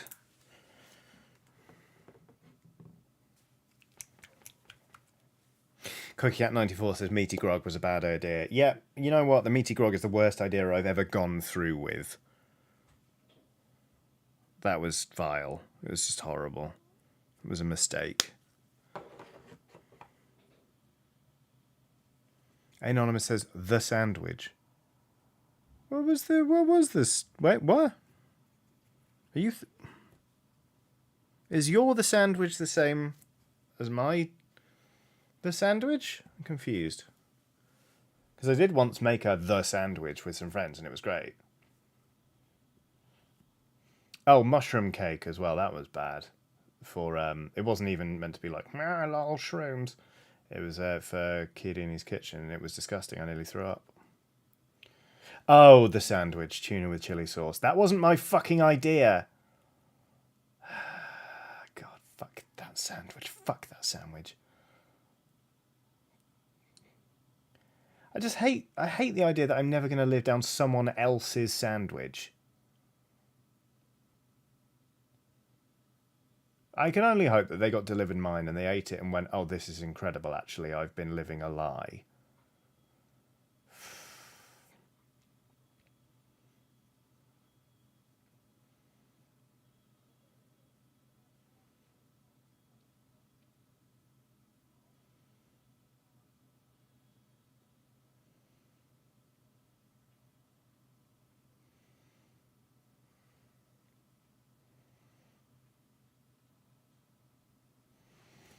Yep, there's a nice red shorts.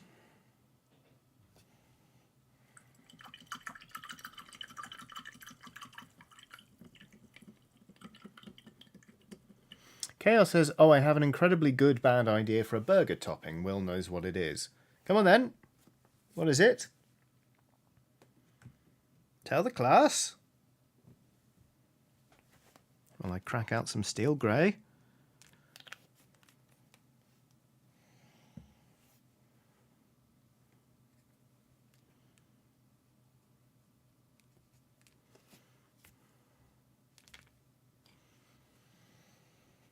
Jameson Edwards says, did the red shorts have a lower lifespan? I hope not. It's quite inconvenient when your players die in Blood Bowl, I'll tell you that for nothing.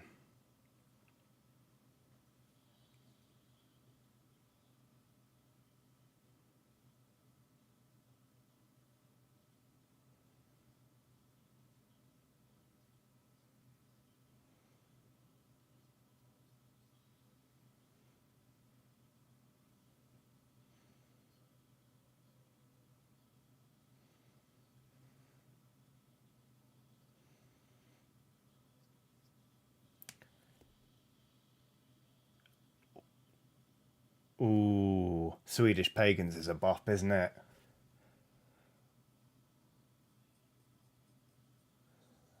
That might be a new front runner. Swedish Pagans.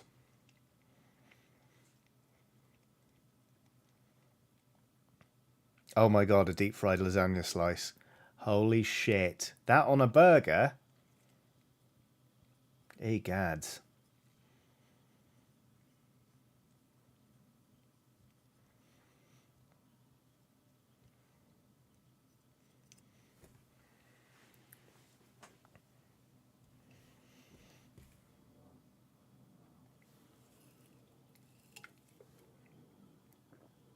Fist of Fiore says, as an Italian, I'm not sure whether to be affronted by the lasagna idea or think it's brilliant. You can be both. Same, to be honest, and I'm barely even Italian.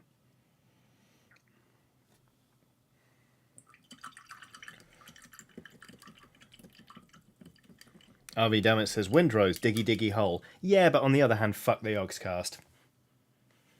So, nah.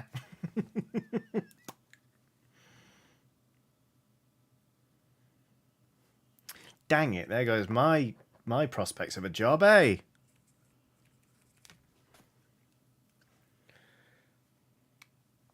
Chaos says it's the only logical escalation from the macaroni cheese pucks that some places put on burgers. I went to a place that did a burger that was beef brisket and mac and cheese made into a patty, and it was pretty wild.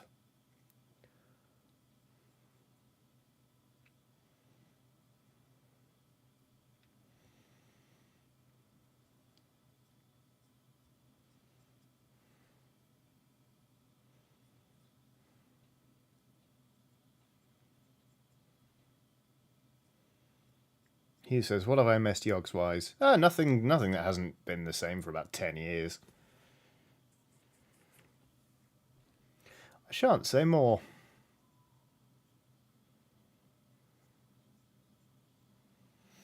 Croyville says, is that a rugby player? Yeah, well, yes. Sort of fancy American football. This is for Blood Bowl, which is Warhammer meets rugby.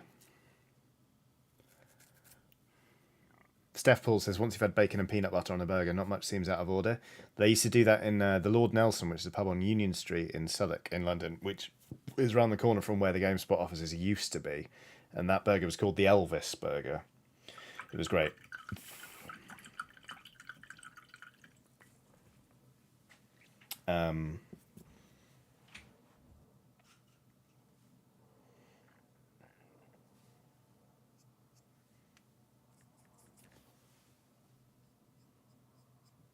I just managed to wipe off some paint. The Will says, is that the EGX Lord Nelson? There's an EGX Lord Nelson? Not that I'm aware of.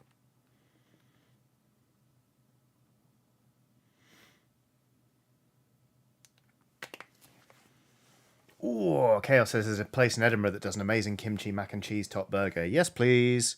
I had kimchi's fries recently and they were pretty great.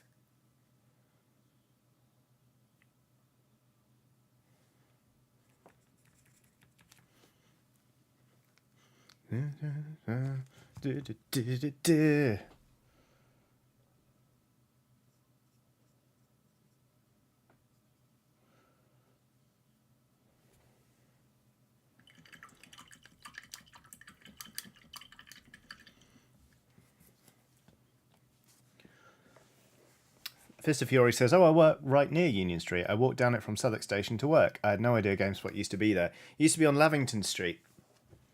5 to 11 Lavington Street was the old office. So if you're a time traveller, you can go back and assassinate me if you want. Eject says it's not the... Will says it's not the Eject's Lord Nelson on account of that being the Captain Kid.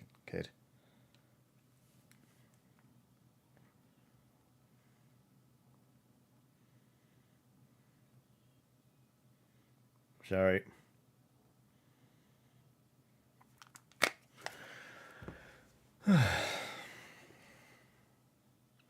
Lucy says, I've finally found gluten-free karaage. Fucking amazing. Karaage? Karaage. It's probably a closer pronunciation. Fucking amazing. Congratulations. Friends of the Forest says, see you all later. I have an appointment with the doctor. Take care, Friends of the Forest.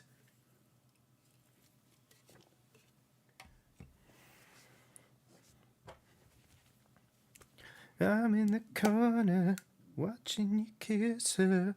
Oh, it's one of the best pop songs ever written, along with "Cut to the Feeling" by Carly Rae Jepsen. I would say if I had to pick two pop songs of like the latest generation to be like up there, it'd be those two. Ooh, I keep dancing alone. Just fucking outstanding music. There, I said it.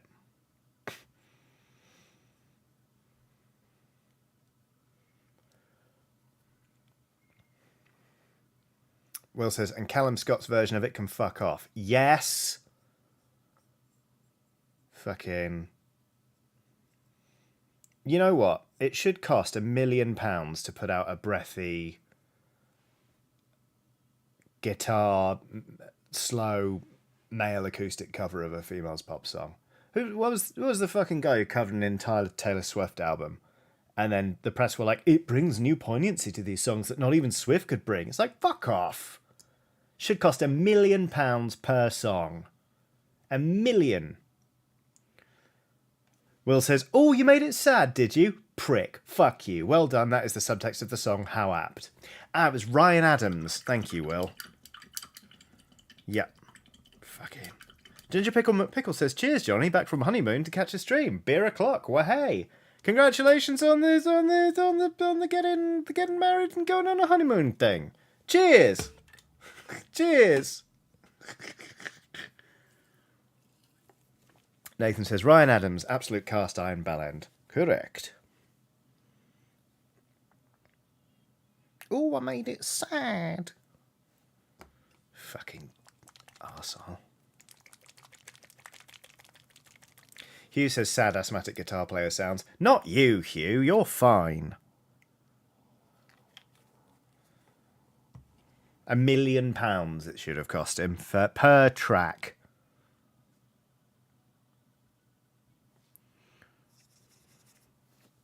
Silver says, I'm not even a Swiftie fan. Me neither, really. There's a couple of her tracks that I like, but I've never really got properly into her music. But like, even I know that like, I think she's a pretty fucking hard-working musician, and given everything she's accomplished, and also given the shit she's had to put up with regarding the rights to the masters of her own songs, to cover an entire album and to have people fawning over it, being like, oh my god, it had so much poignancy. No, it's adding patriarchy, you cunts. Oh, there it is.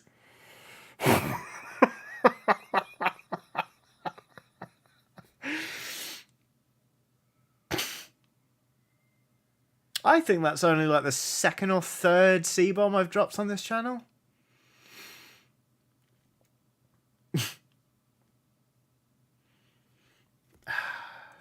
Okay. Mark Cohen says, go to the screen. No, actually, I meant what I said. I just used a stronger swear than I meant to with it. Poets of the Fall, not such a fan. Sorry, whoever suggested Poets of the Fall. Oh. Rogue Monitor says, C-bombs, I am home.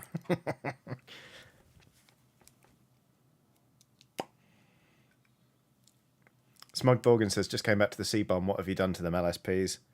Oh, it's not their fault. You know what? It's amazing I didn't use one when we were talking about dragons earlier.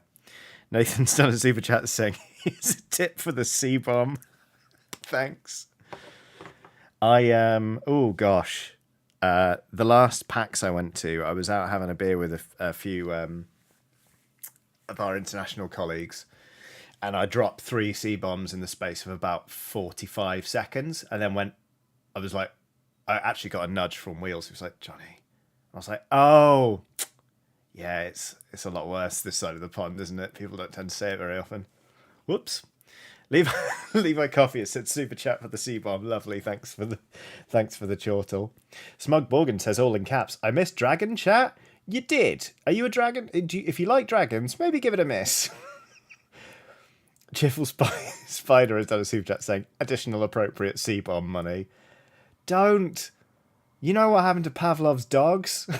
Oh, Rogue Mollis has done a super chat saying, yep, C-bomb. Oh no.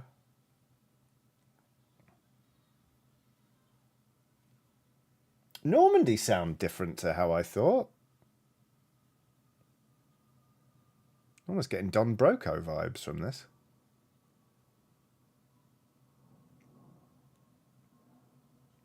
Humble brag, I've done laser tag with a couple of the members of Don Broco.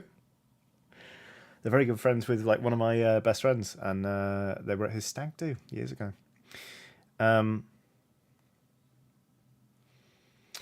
Will says, one of my old colleagues did the same thing in the pub with people from Apple Corporate he got a quiet talking to. Whoops. Shaz the Great and Powerful has done a super chat saying, Johnny, just reiterating how much I love you. Thank you. And Tree Man has done a super chat saying, I've got to say, Taylor Swift writes surprisingly good metal songs. Seriously, look up metal covers of Taylor Swift songs. They work amazingly well. I can see that. I mean, I think you'd probably find that a lot of the chord progressions are just very, compatible, I guess you'd say. It's like in the same way that, a load of metal drummers are hardcore drum and bass fans. And drum and bass people often really like metal as well, because there's just something about the rhythm in both genres that they're like... It's like catnip to both. It's really interesting.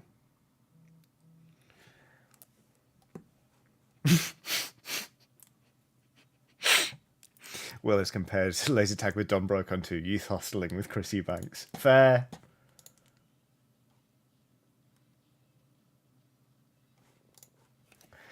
Oh dear.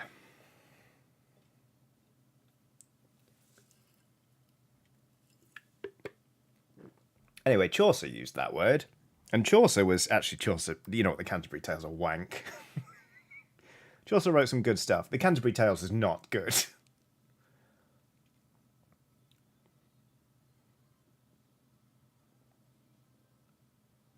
Normandy is fun. I'm liking this.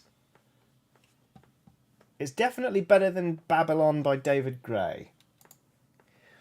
The song is called Babylon. I'm not just bringing that up. Cora Malayam has done a super chat saying, just finishing a 10-hour shift. I really need a new job, but it was nice listening to your stream while I was working. Also, thanks to whoever suggested Swedish Pagans, since I couldn't do it myself. Swedish Pagans is currently frontrunner for the intro song for this particular Blood Bowl team.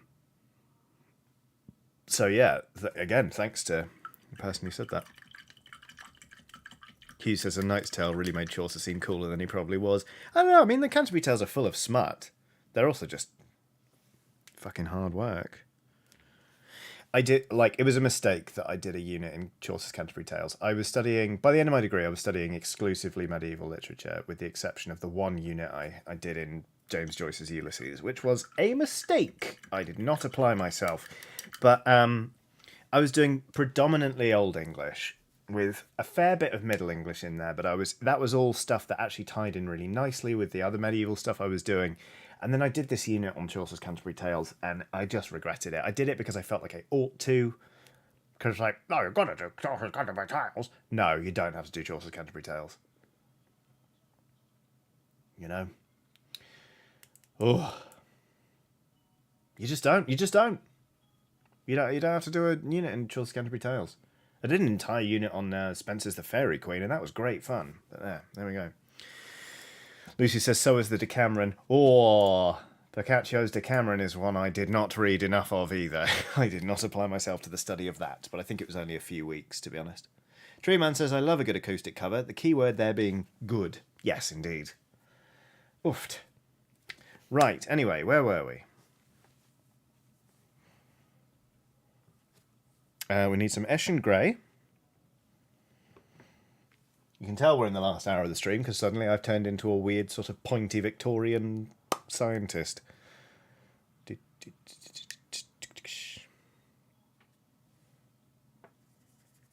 Right, that's far too much of that paint, but oh well.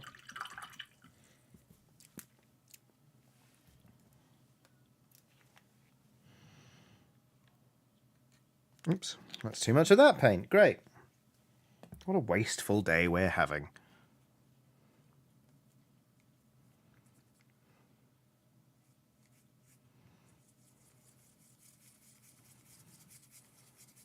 Jobs are good now. That's the right paint mix. What's this now? This is a bop. Jupiter Sake. Oh, thank you, Jackwood. You've recommended that. It's fun.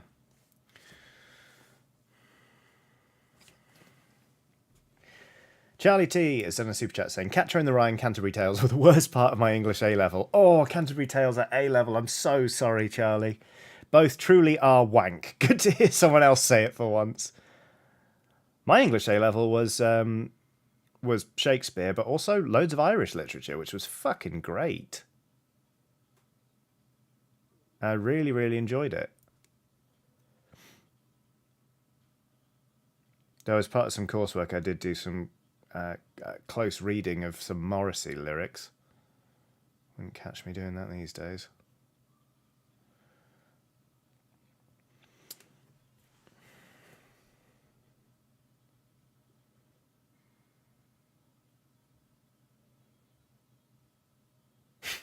Will says, having seen that picture of your dad's retirement, I think you have pointy Victorian scientist in your genetics. Also, my mum saw that tweet completely separate to my following you and called me up very excited about it. Oh, that's fun. Yeah, so my dad retired from clinical work last week. So he, for a very long time, was the only consultant parasitologist in the United Kingdom. There are now 3. He trained the other 2. But he's been running the malaria research lab at the Hospital for Tropical Diseases for fucking ages. And he's been doing clinical work, i.e. seeing patients, doing ward rounds, etc., for a whopping, at this one hospital, 37 years. He worked in other hospitals before that. So, like, he's been at it for a while. Yeah, he decided it's time to stop doing clinical work. So he had his retirement due on Friday, which was extremely good fun and very moving. Sir Chris Whitty just was there and gave a speech about my dad because my dad helped train Chris Whitty. This is the kind of thing, you know, when you meet somebody who knows your parents and you find that you're learning a lot about these people because you're seeing them in a completely different frame of reference. But I'm finding out all of the shit my dad's done over the course of his career, like lateral flow tests, the things that everyone's used to sticking up their nose and throats and stuff. My dad helped develop those. Ditto PCR tests. Didn't know that. Hadn't mentioned it.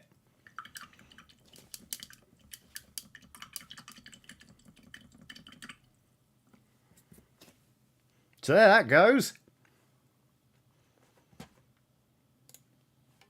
Right, we're on to Convent now with Puritan masochism. Silver says, your dad seems fucking brilliant. He's pretty great. I'm very proud of him. He's fucking excellent. And he's just always been mega supportive, despite the fact I can't stress enough that this is not medicine. This is not a medical career.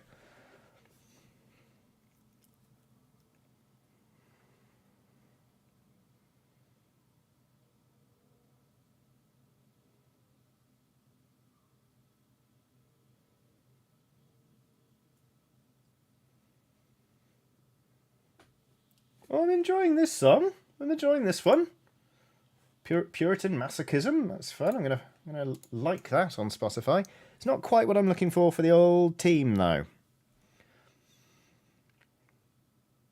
Will says my pal's dad was among the people who founded Oxford Biomedica as an interesting investment opportunity. Yeah, that's one for the scrapbook, isn't it? Nick Chinamo Smith says, "What do you mean this is not a medical career? You just reattached a man's head." True. But then, if this were a medical career, then I think we could all agree that with Werehorse, I would be struck off. Oh, by the way, talking of fun miniatures, you remember a couple of weeks ago when I started to build this crab for Turnip 28. There's sort of the 3D printed crab. This was the body scaled down to make it an appropriate size for Turnip. But I went and printed the body at the full size for Will, who's going to get sent an enormous crab. Look at this fucking thing. It is huge. There's a bit of cleanup to be done. Like there are some very stubborn supports in there that kind of need to come out, and there's sort of just a hole there and here where they went really overboard with the supports. But Unholy Glee says, just came back in. Johnny's dad helped with the vaccines? No. My dad did not help with the COVID. Well, my dad works in infectious diseases, so he did help out with the pandemic. But no, I mean, before COVID and stuff, during the development of lateral flow tests, which have been a thing for quite a long time, he helped develop those years ago. But anyway, huge crab. It's so big. It is massive. I cannot wait to print more. Although, with the face missing, right? Because you can see the crab has sort of a toothy face. Now, looks like a really cute predator. Like, I used to be able to do the predator click really well. No, I can't do it anymore.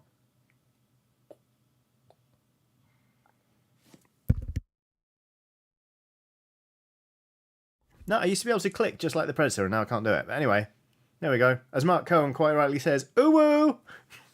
Hello, Krabby, says Lillian. Perfect. Sublime. Right. Okay, anyway, we were painting this guy.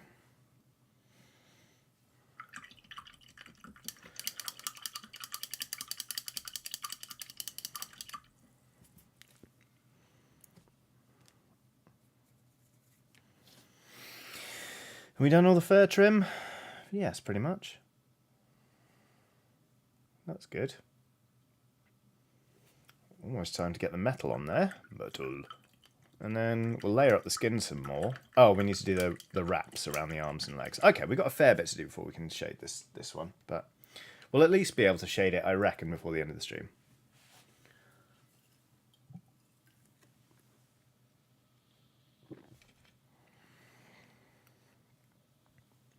In fact, brush change, Kalinsky Sable, little guy, that one.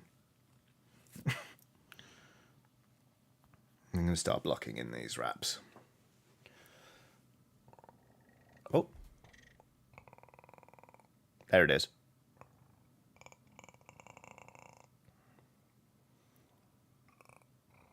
Anyway, right.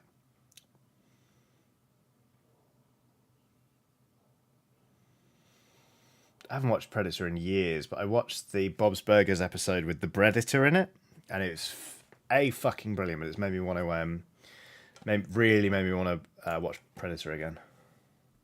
What's the matter? CIA got you pushing too many pencils.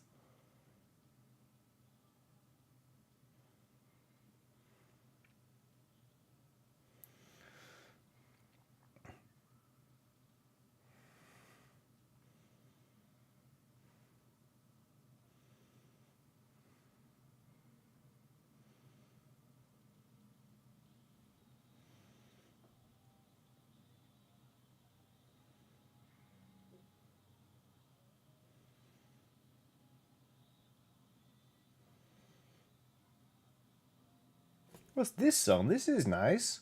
Sweden's good, isn't it? Oh, it's Normandy again. I feel like I'm getting a lot of new tracks on my list today. Chaos says, about the only "I'm sorry, what" moment I got from my dad was when he casually dropped that he was a roadie for Motorhead for a couple of years. That's pretty fucking wild. Will says, have you seen the trailer for the new Predator film? It looks like it has promise, but history has taught me that it will be dick. I have not seen the trailer. Oh, wait, have I? Yes, I have. It's going to be dick, let's face it. I feel like with Predator, it's one of those things where it's like it's bolted now. Like the cat's so far out the bag, you can't recapture the same sense of suspense that you got from the original, because like everyone's like, oh, that's the Predator, that is. I know what that is. You know? And Predator 2 is singular in its own right, because it's just absolutely bananas. Danny Glover just being an overly hot man, like too warm for an entire film. And I know I've talked about this before, and I know I do it every single time, but there's a bit in Predator 2 where Danny Glover, it's toward the end, is crawling on the edge of a building. You know, like when they've got those ledges that people sort of shimmy around on big New York buildings in films? He's on one of those. He's crawling along, crawling. And then some pigeons go like... And he goes like, ah! And nearly falls off. And then he says the line, birds. That's all I need. But that's not how he says it. He goes, birds. That's all I need. And it sounds like he's being nostalgic for the pigeons that nearly killed him. I'm not an actor. I'm certainly not Danny Glover.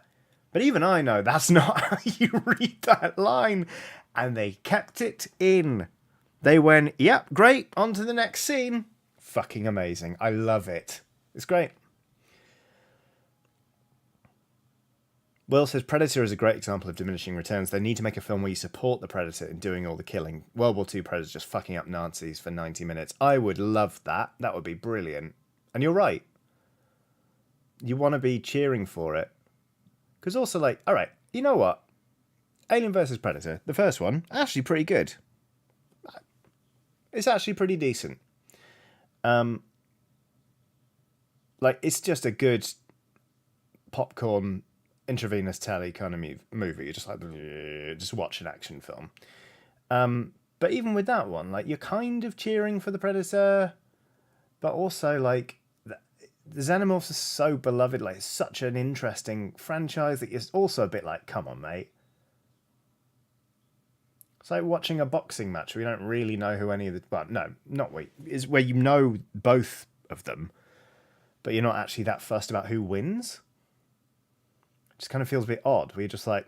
You're just there sort of analytically being like, that was a good punch. You know? Will says, the second AVP is fucking criminal. Correct. It is dire. It is absolute hogwash. It's dog shit. And then Will goes on to say, arguably the worst choice I've made in terms of dates. That was a date film, was it? That was a bad choice. Yeah. I saw Let the Right One In on a date once. And I thought it was a pretty strong choice. Because I'd sort of described the film to her before we went. She was like, that sounds amazing. I didn't realise that she's very squeamish. So it was actually a phenomenally poor choice. Like a phenomenally poor choice of date movie. But hey ho.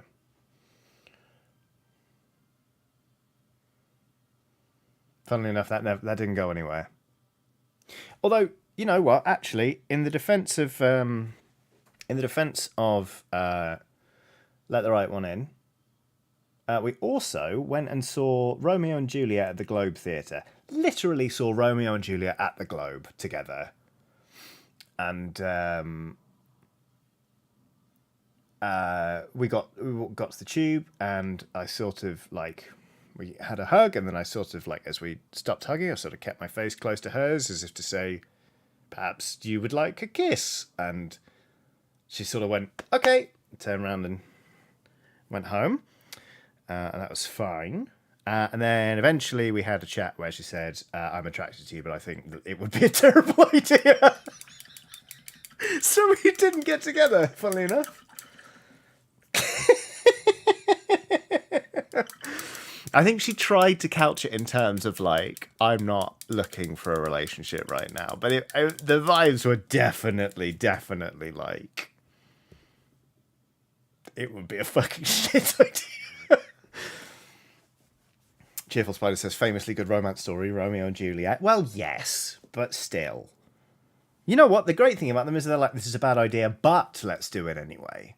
So, I was really awkward when, for months afterwards, as an assistant karate instructor, I had to keep teaching her in karate. Actually, it wasn't. We were mates. But the first time I had to correct her form by like turning her hips was weird. But anyway. Well,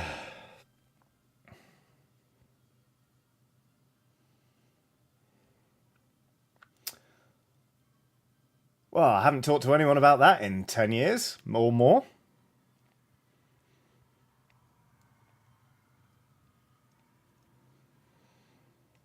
Hope you enjoyed it.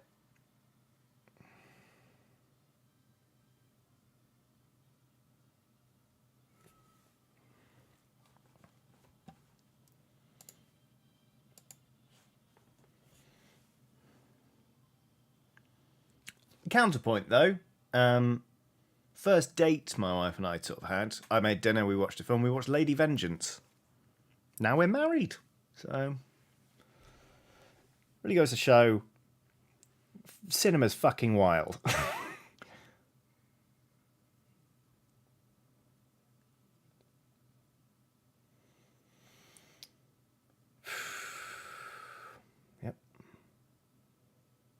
Yep. Oh, having all sorts of weird memories about that brief period where I thought I was courting somebody.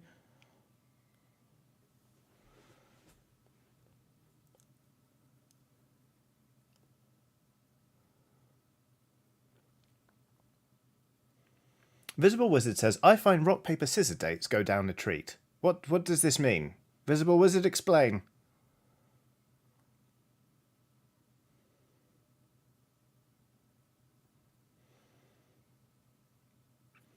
Chaos says, the little independent cinema near Will put on Grave of the Fireflies as their early morning parent and baby film one week. Masterful programming.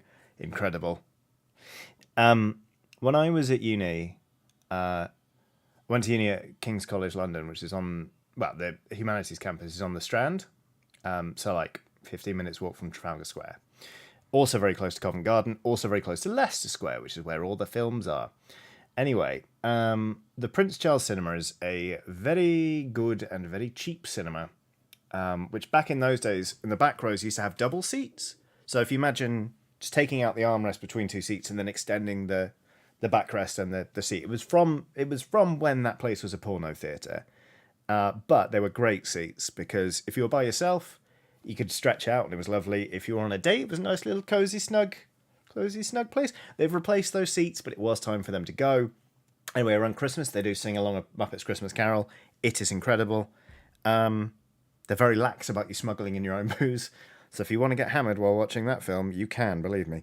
That's also where I saw Let the Right One In with my date, who was very squeamish. But back in 2000, they used to have this thing where on Fridays they'd show a film in the day. Your ticket was £1. Popcorn was £1. A beer was £1. And it was like, whee, Super Fridays, blah, blah, blah, blah.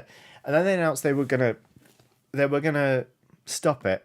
Silver says, I love how Johnny just casually drops it was from back when it was a porno theatre and then just moves on. Oh, very like Leicester Square, Soho. There were porno theatres. It was one of them.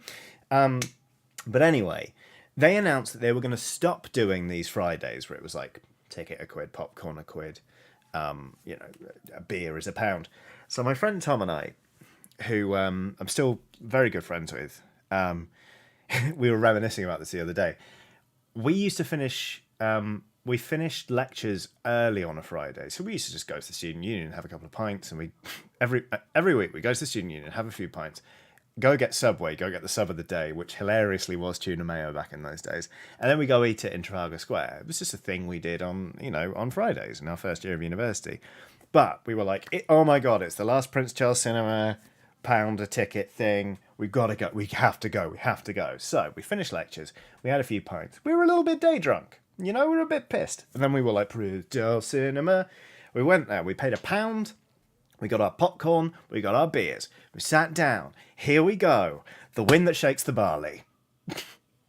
The film about the early formation of the IRA, starring Cillian Murphy, which also has a fairly graphic torture scene in it, which is just about when the beer wore off and we started to get hungover in the day.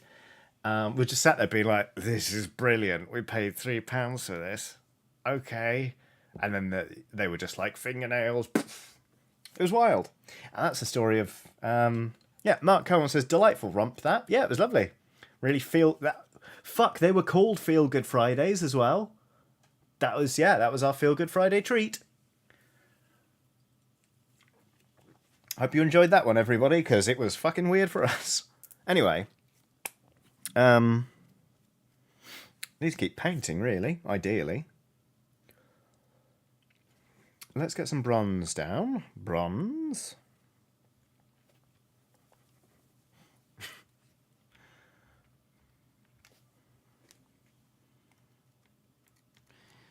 Hugh says, think how annoyed you'd have been if you'd paid more. You know what, though? At no point did it occur to us that we could leave. At no point were we like, this only cost us £1. I mean, you know what? It is also a great film. So we were engaged with it, even if it felt like a trial at the time. Yeah, it was pretty wild. It's about as wild as I got during my first year, I'll be perfectly honest with you. But yeah, that was the time we saw the wind that shakes the barley. Visible Wizard says, what are you painting today, Johnny? Hello, this is a Blood Bowl miniature. It's for the Norse team. This is a Blitzer, I believe. But earlier on, I painted this, which is a bust of Sam Vimes from Discworld, as a present for a friend. I'm very pleased with it. So there that goes.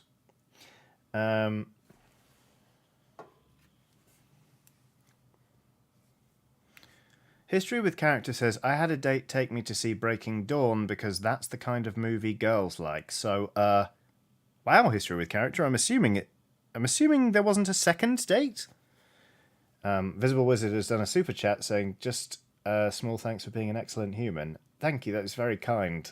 That is a lovely super chat to receive. Thank you for being in chat. More's the point. I love doing this for a living, but without you lot, I wouldn't be... if I were doing this, it would just be me ranting about disastrous dates I had with women who weren't interested alone, which is somehow worse. Somehow seems threatening, whereas hopefully the vibe we've got here is self-effacing. Anyway. Oh my fucking god, this cover of Levin Poke is amazing. Well done, Corpiclani. Oh no, it's right. It's either Wooden Pints or Levin Polka.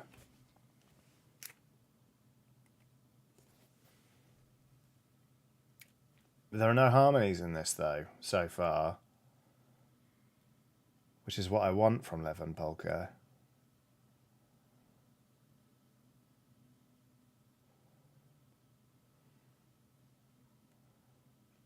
Difficult. I mean, I could just have Levin Polka just in general, rather than a metal cover. Will says, oh, that's what I do when I'm trying to sleep. Hard same. Yeah.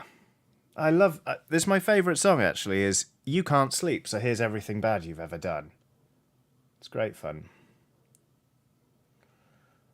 Right.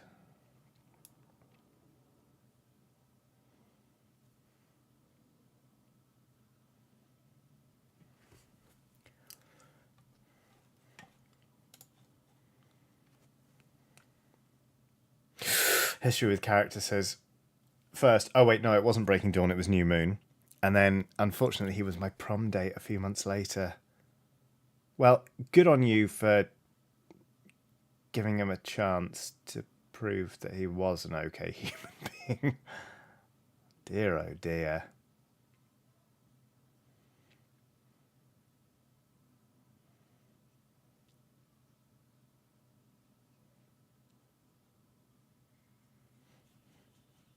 Oh man, no, 11 Polka is pretty great though. Nathan says, I went on a date to see Breaking Dawn Part 2, having not seen any of the others. I got into trouble with him for unwittingly shouting, "Oh, fuck off," at the screen after the big reveal at the end. Amazing.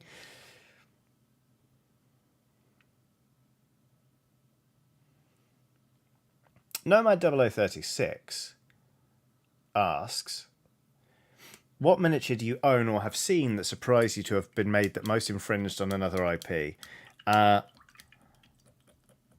It's all of, you know what? Ratmen, like Skaven miniatures are supremely popular among the other, mini manufacturers. I would say Punga. Punga is a Russian company. I've painted some of their miniatures on the stream before. Obviously, Russia's quite a hot topic at the minute, but they did at least come out and condemn the war in as strong terms as possible. But their Skaven models are uncanny, by which I mean, I think if they weren't where they are, Games Workshop would be trying to sue the shit out of them. It's wild. They're just such close copies of Skaven models. I mean, some of their sculpts are really imaginative, and I actually find their sculpts are really, really nice, and a joy to paint. But they're just so close to the originals. It's alarming.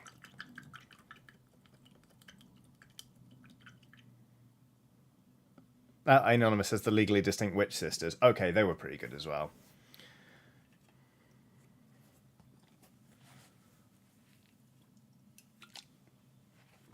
Oh, blimey! Right, it's 2 minutes to 6 o'clock, which is uncanny because I've just finished my playlist of Swedish possible walk-on songs for this Blood Bowl team.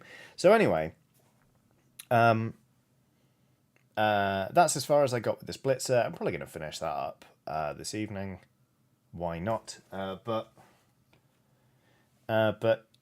yeah, here's Sam Vimes. Again, I'm extremely pleased with this. I think it is probably the best thing I've ever painted, which is very funny.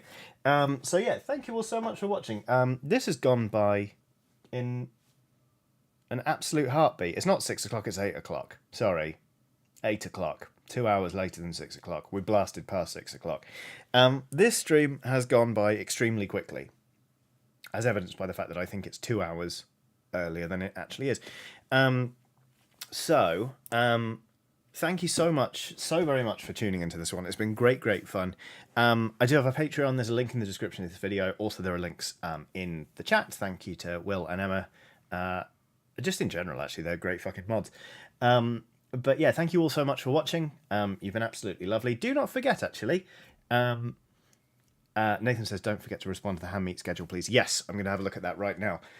Do not forget also that if you have ever seen the lovely Skeleton Pal t-shirts that I sold earlier this year and will sell again, the artist, Catherine Blackwater, has launched a Kickstarter for a tarot deck that is witchy and queer and sex positive and just sublime. So if you wanted to have a look at that and back it, you should.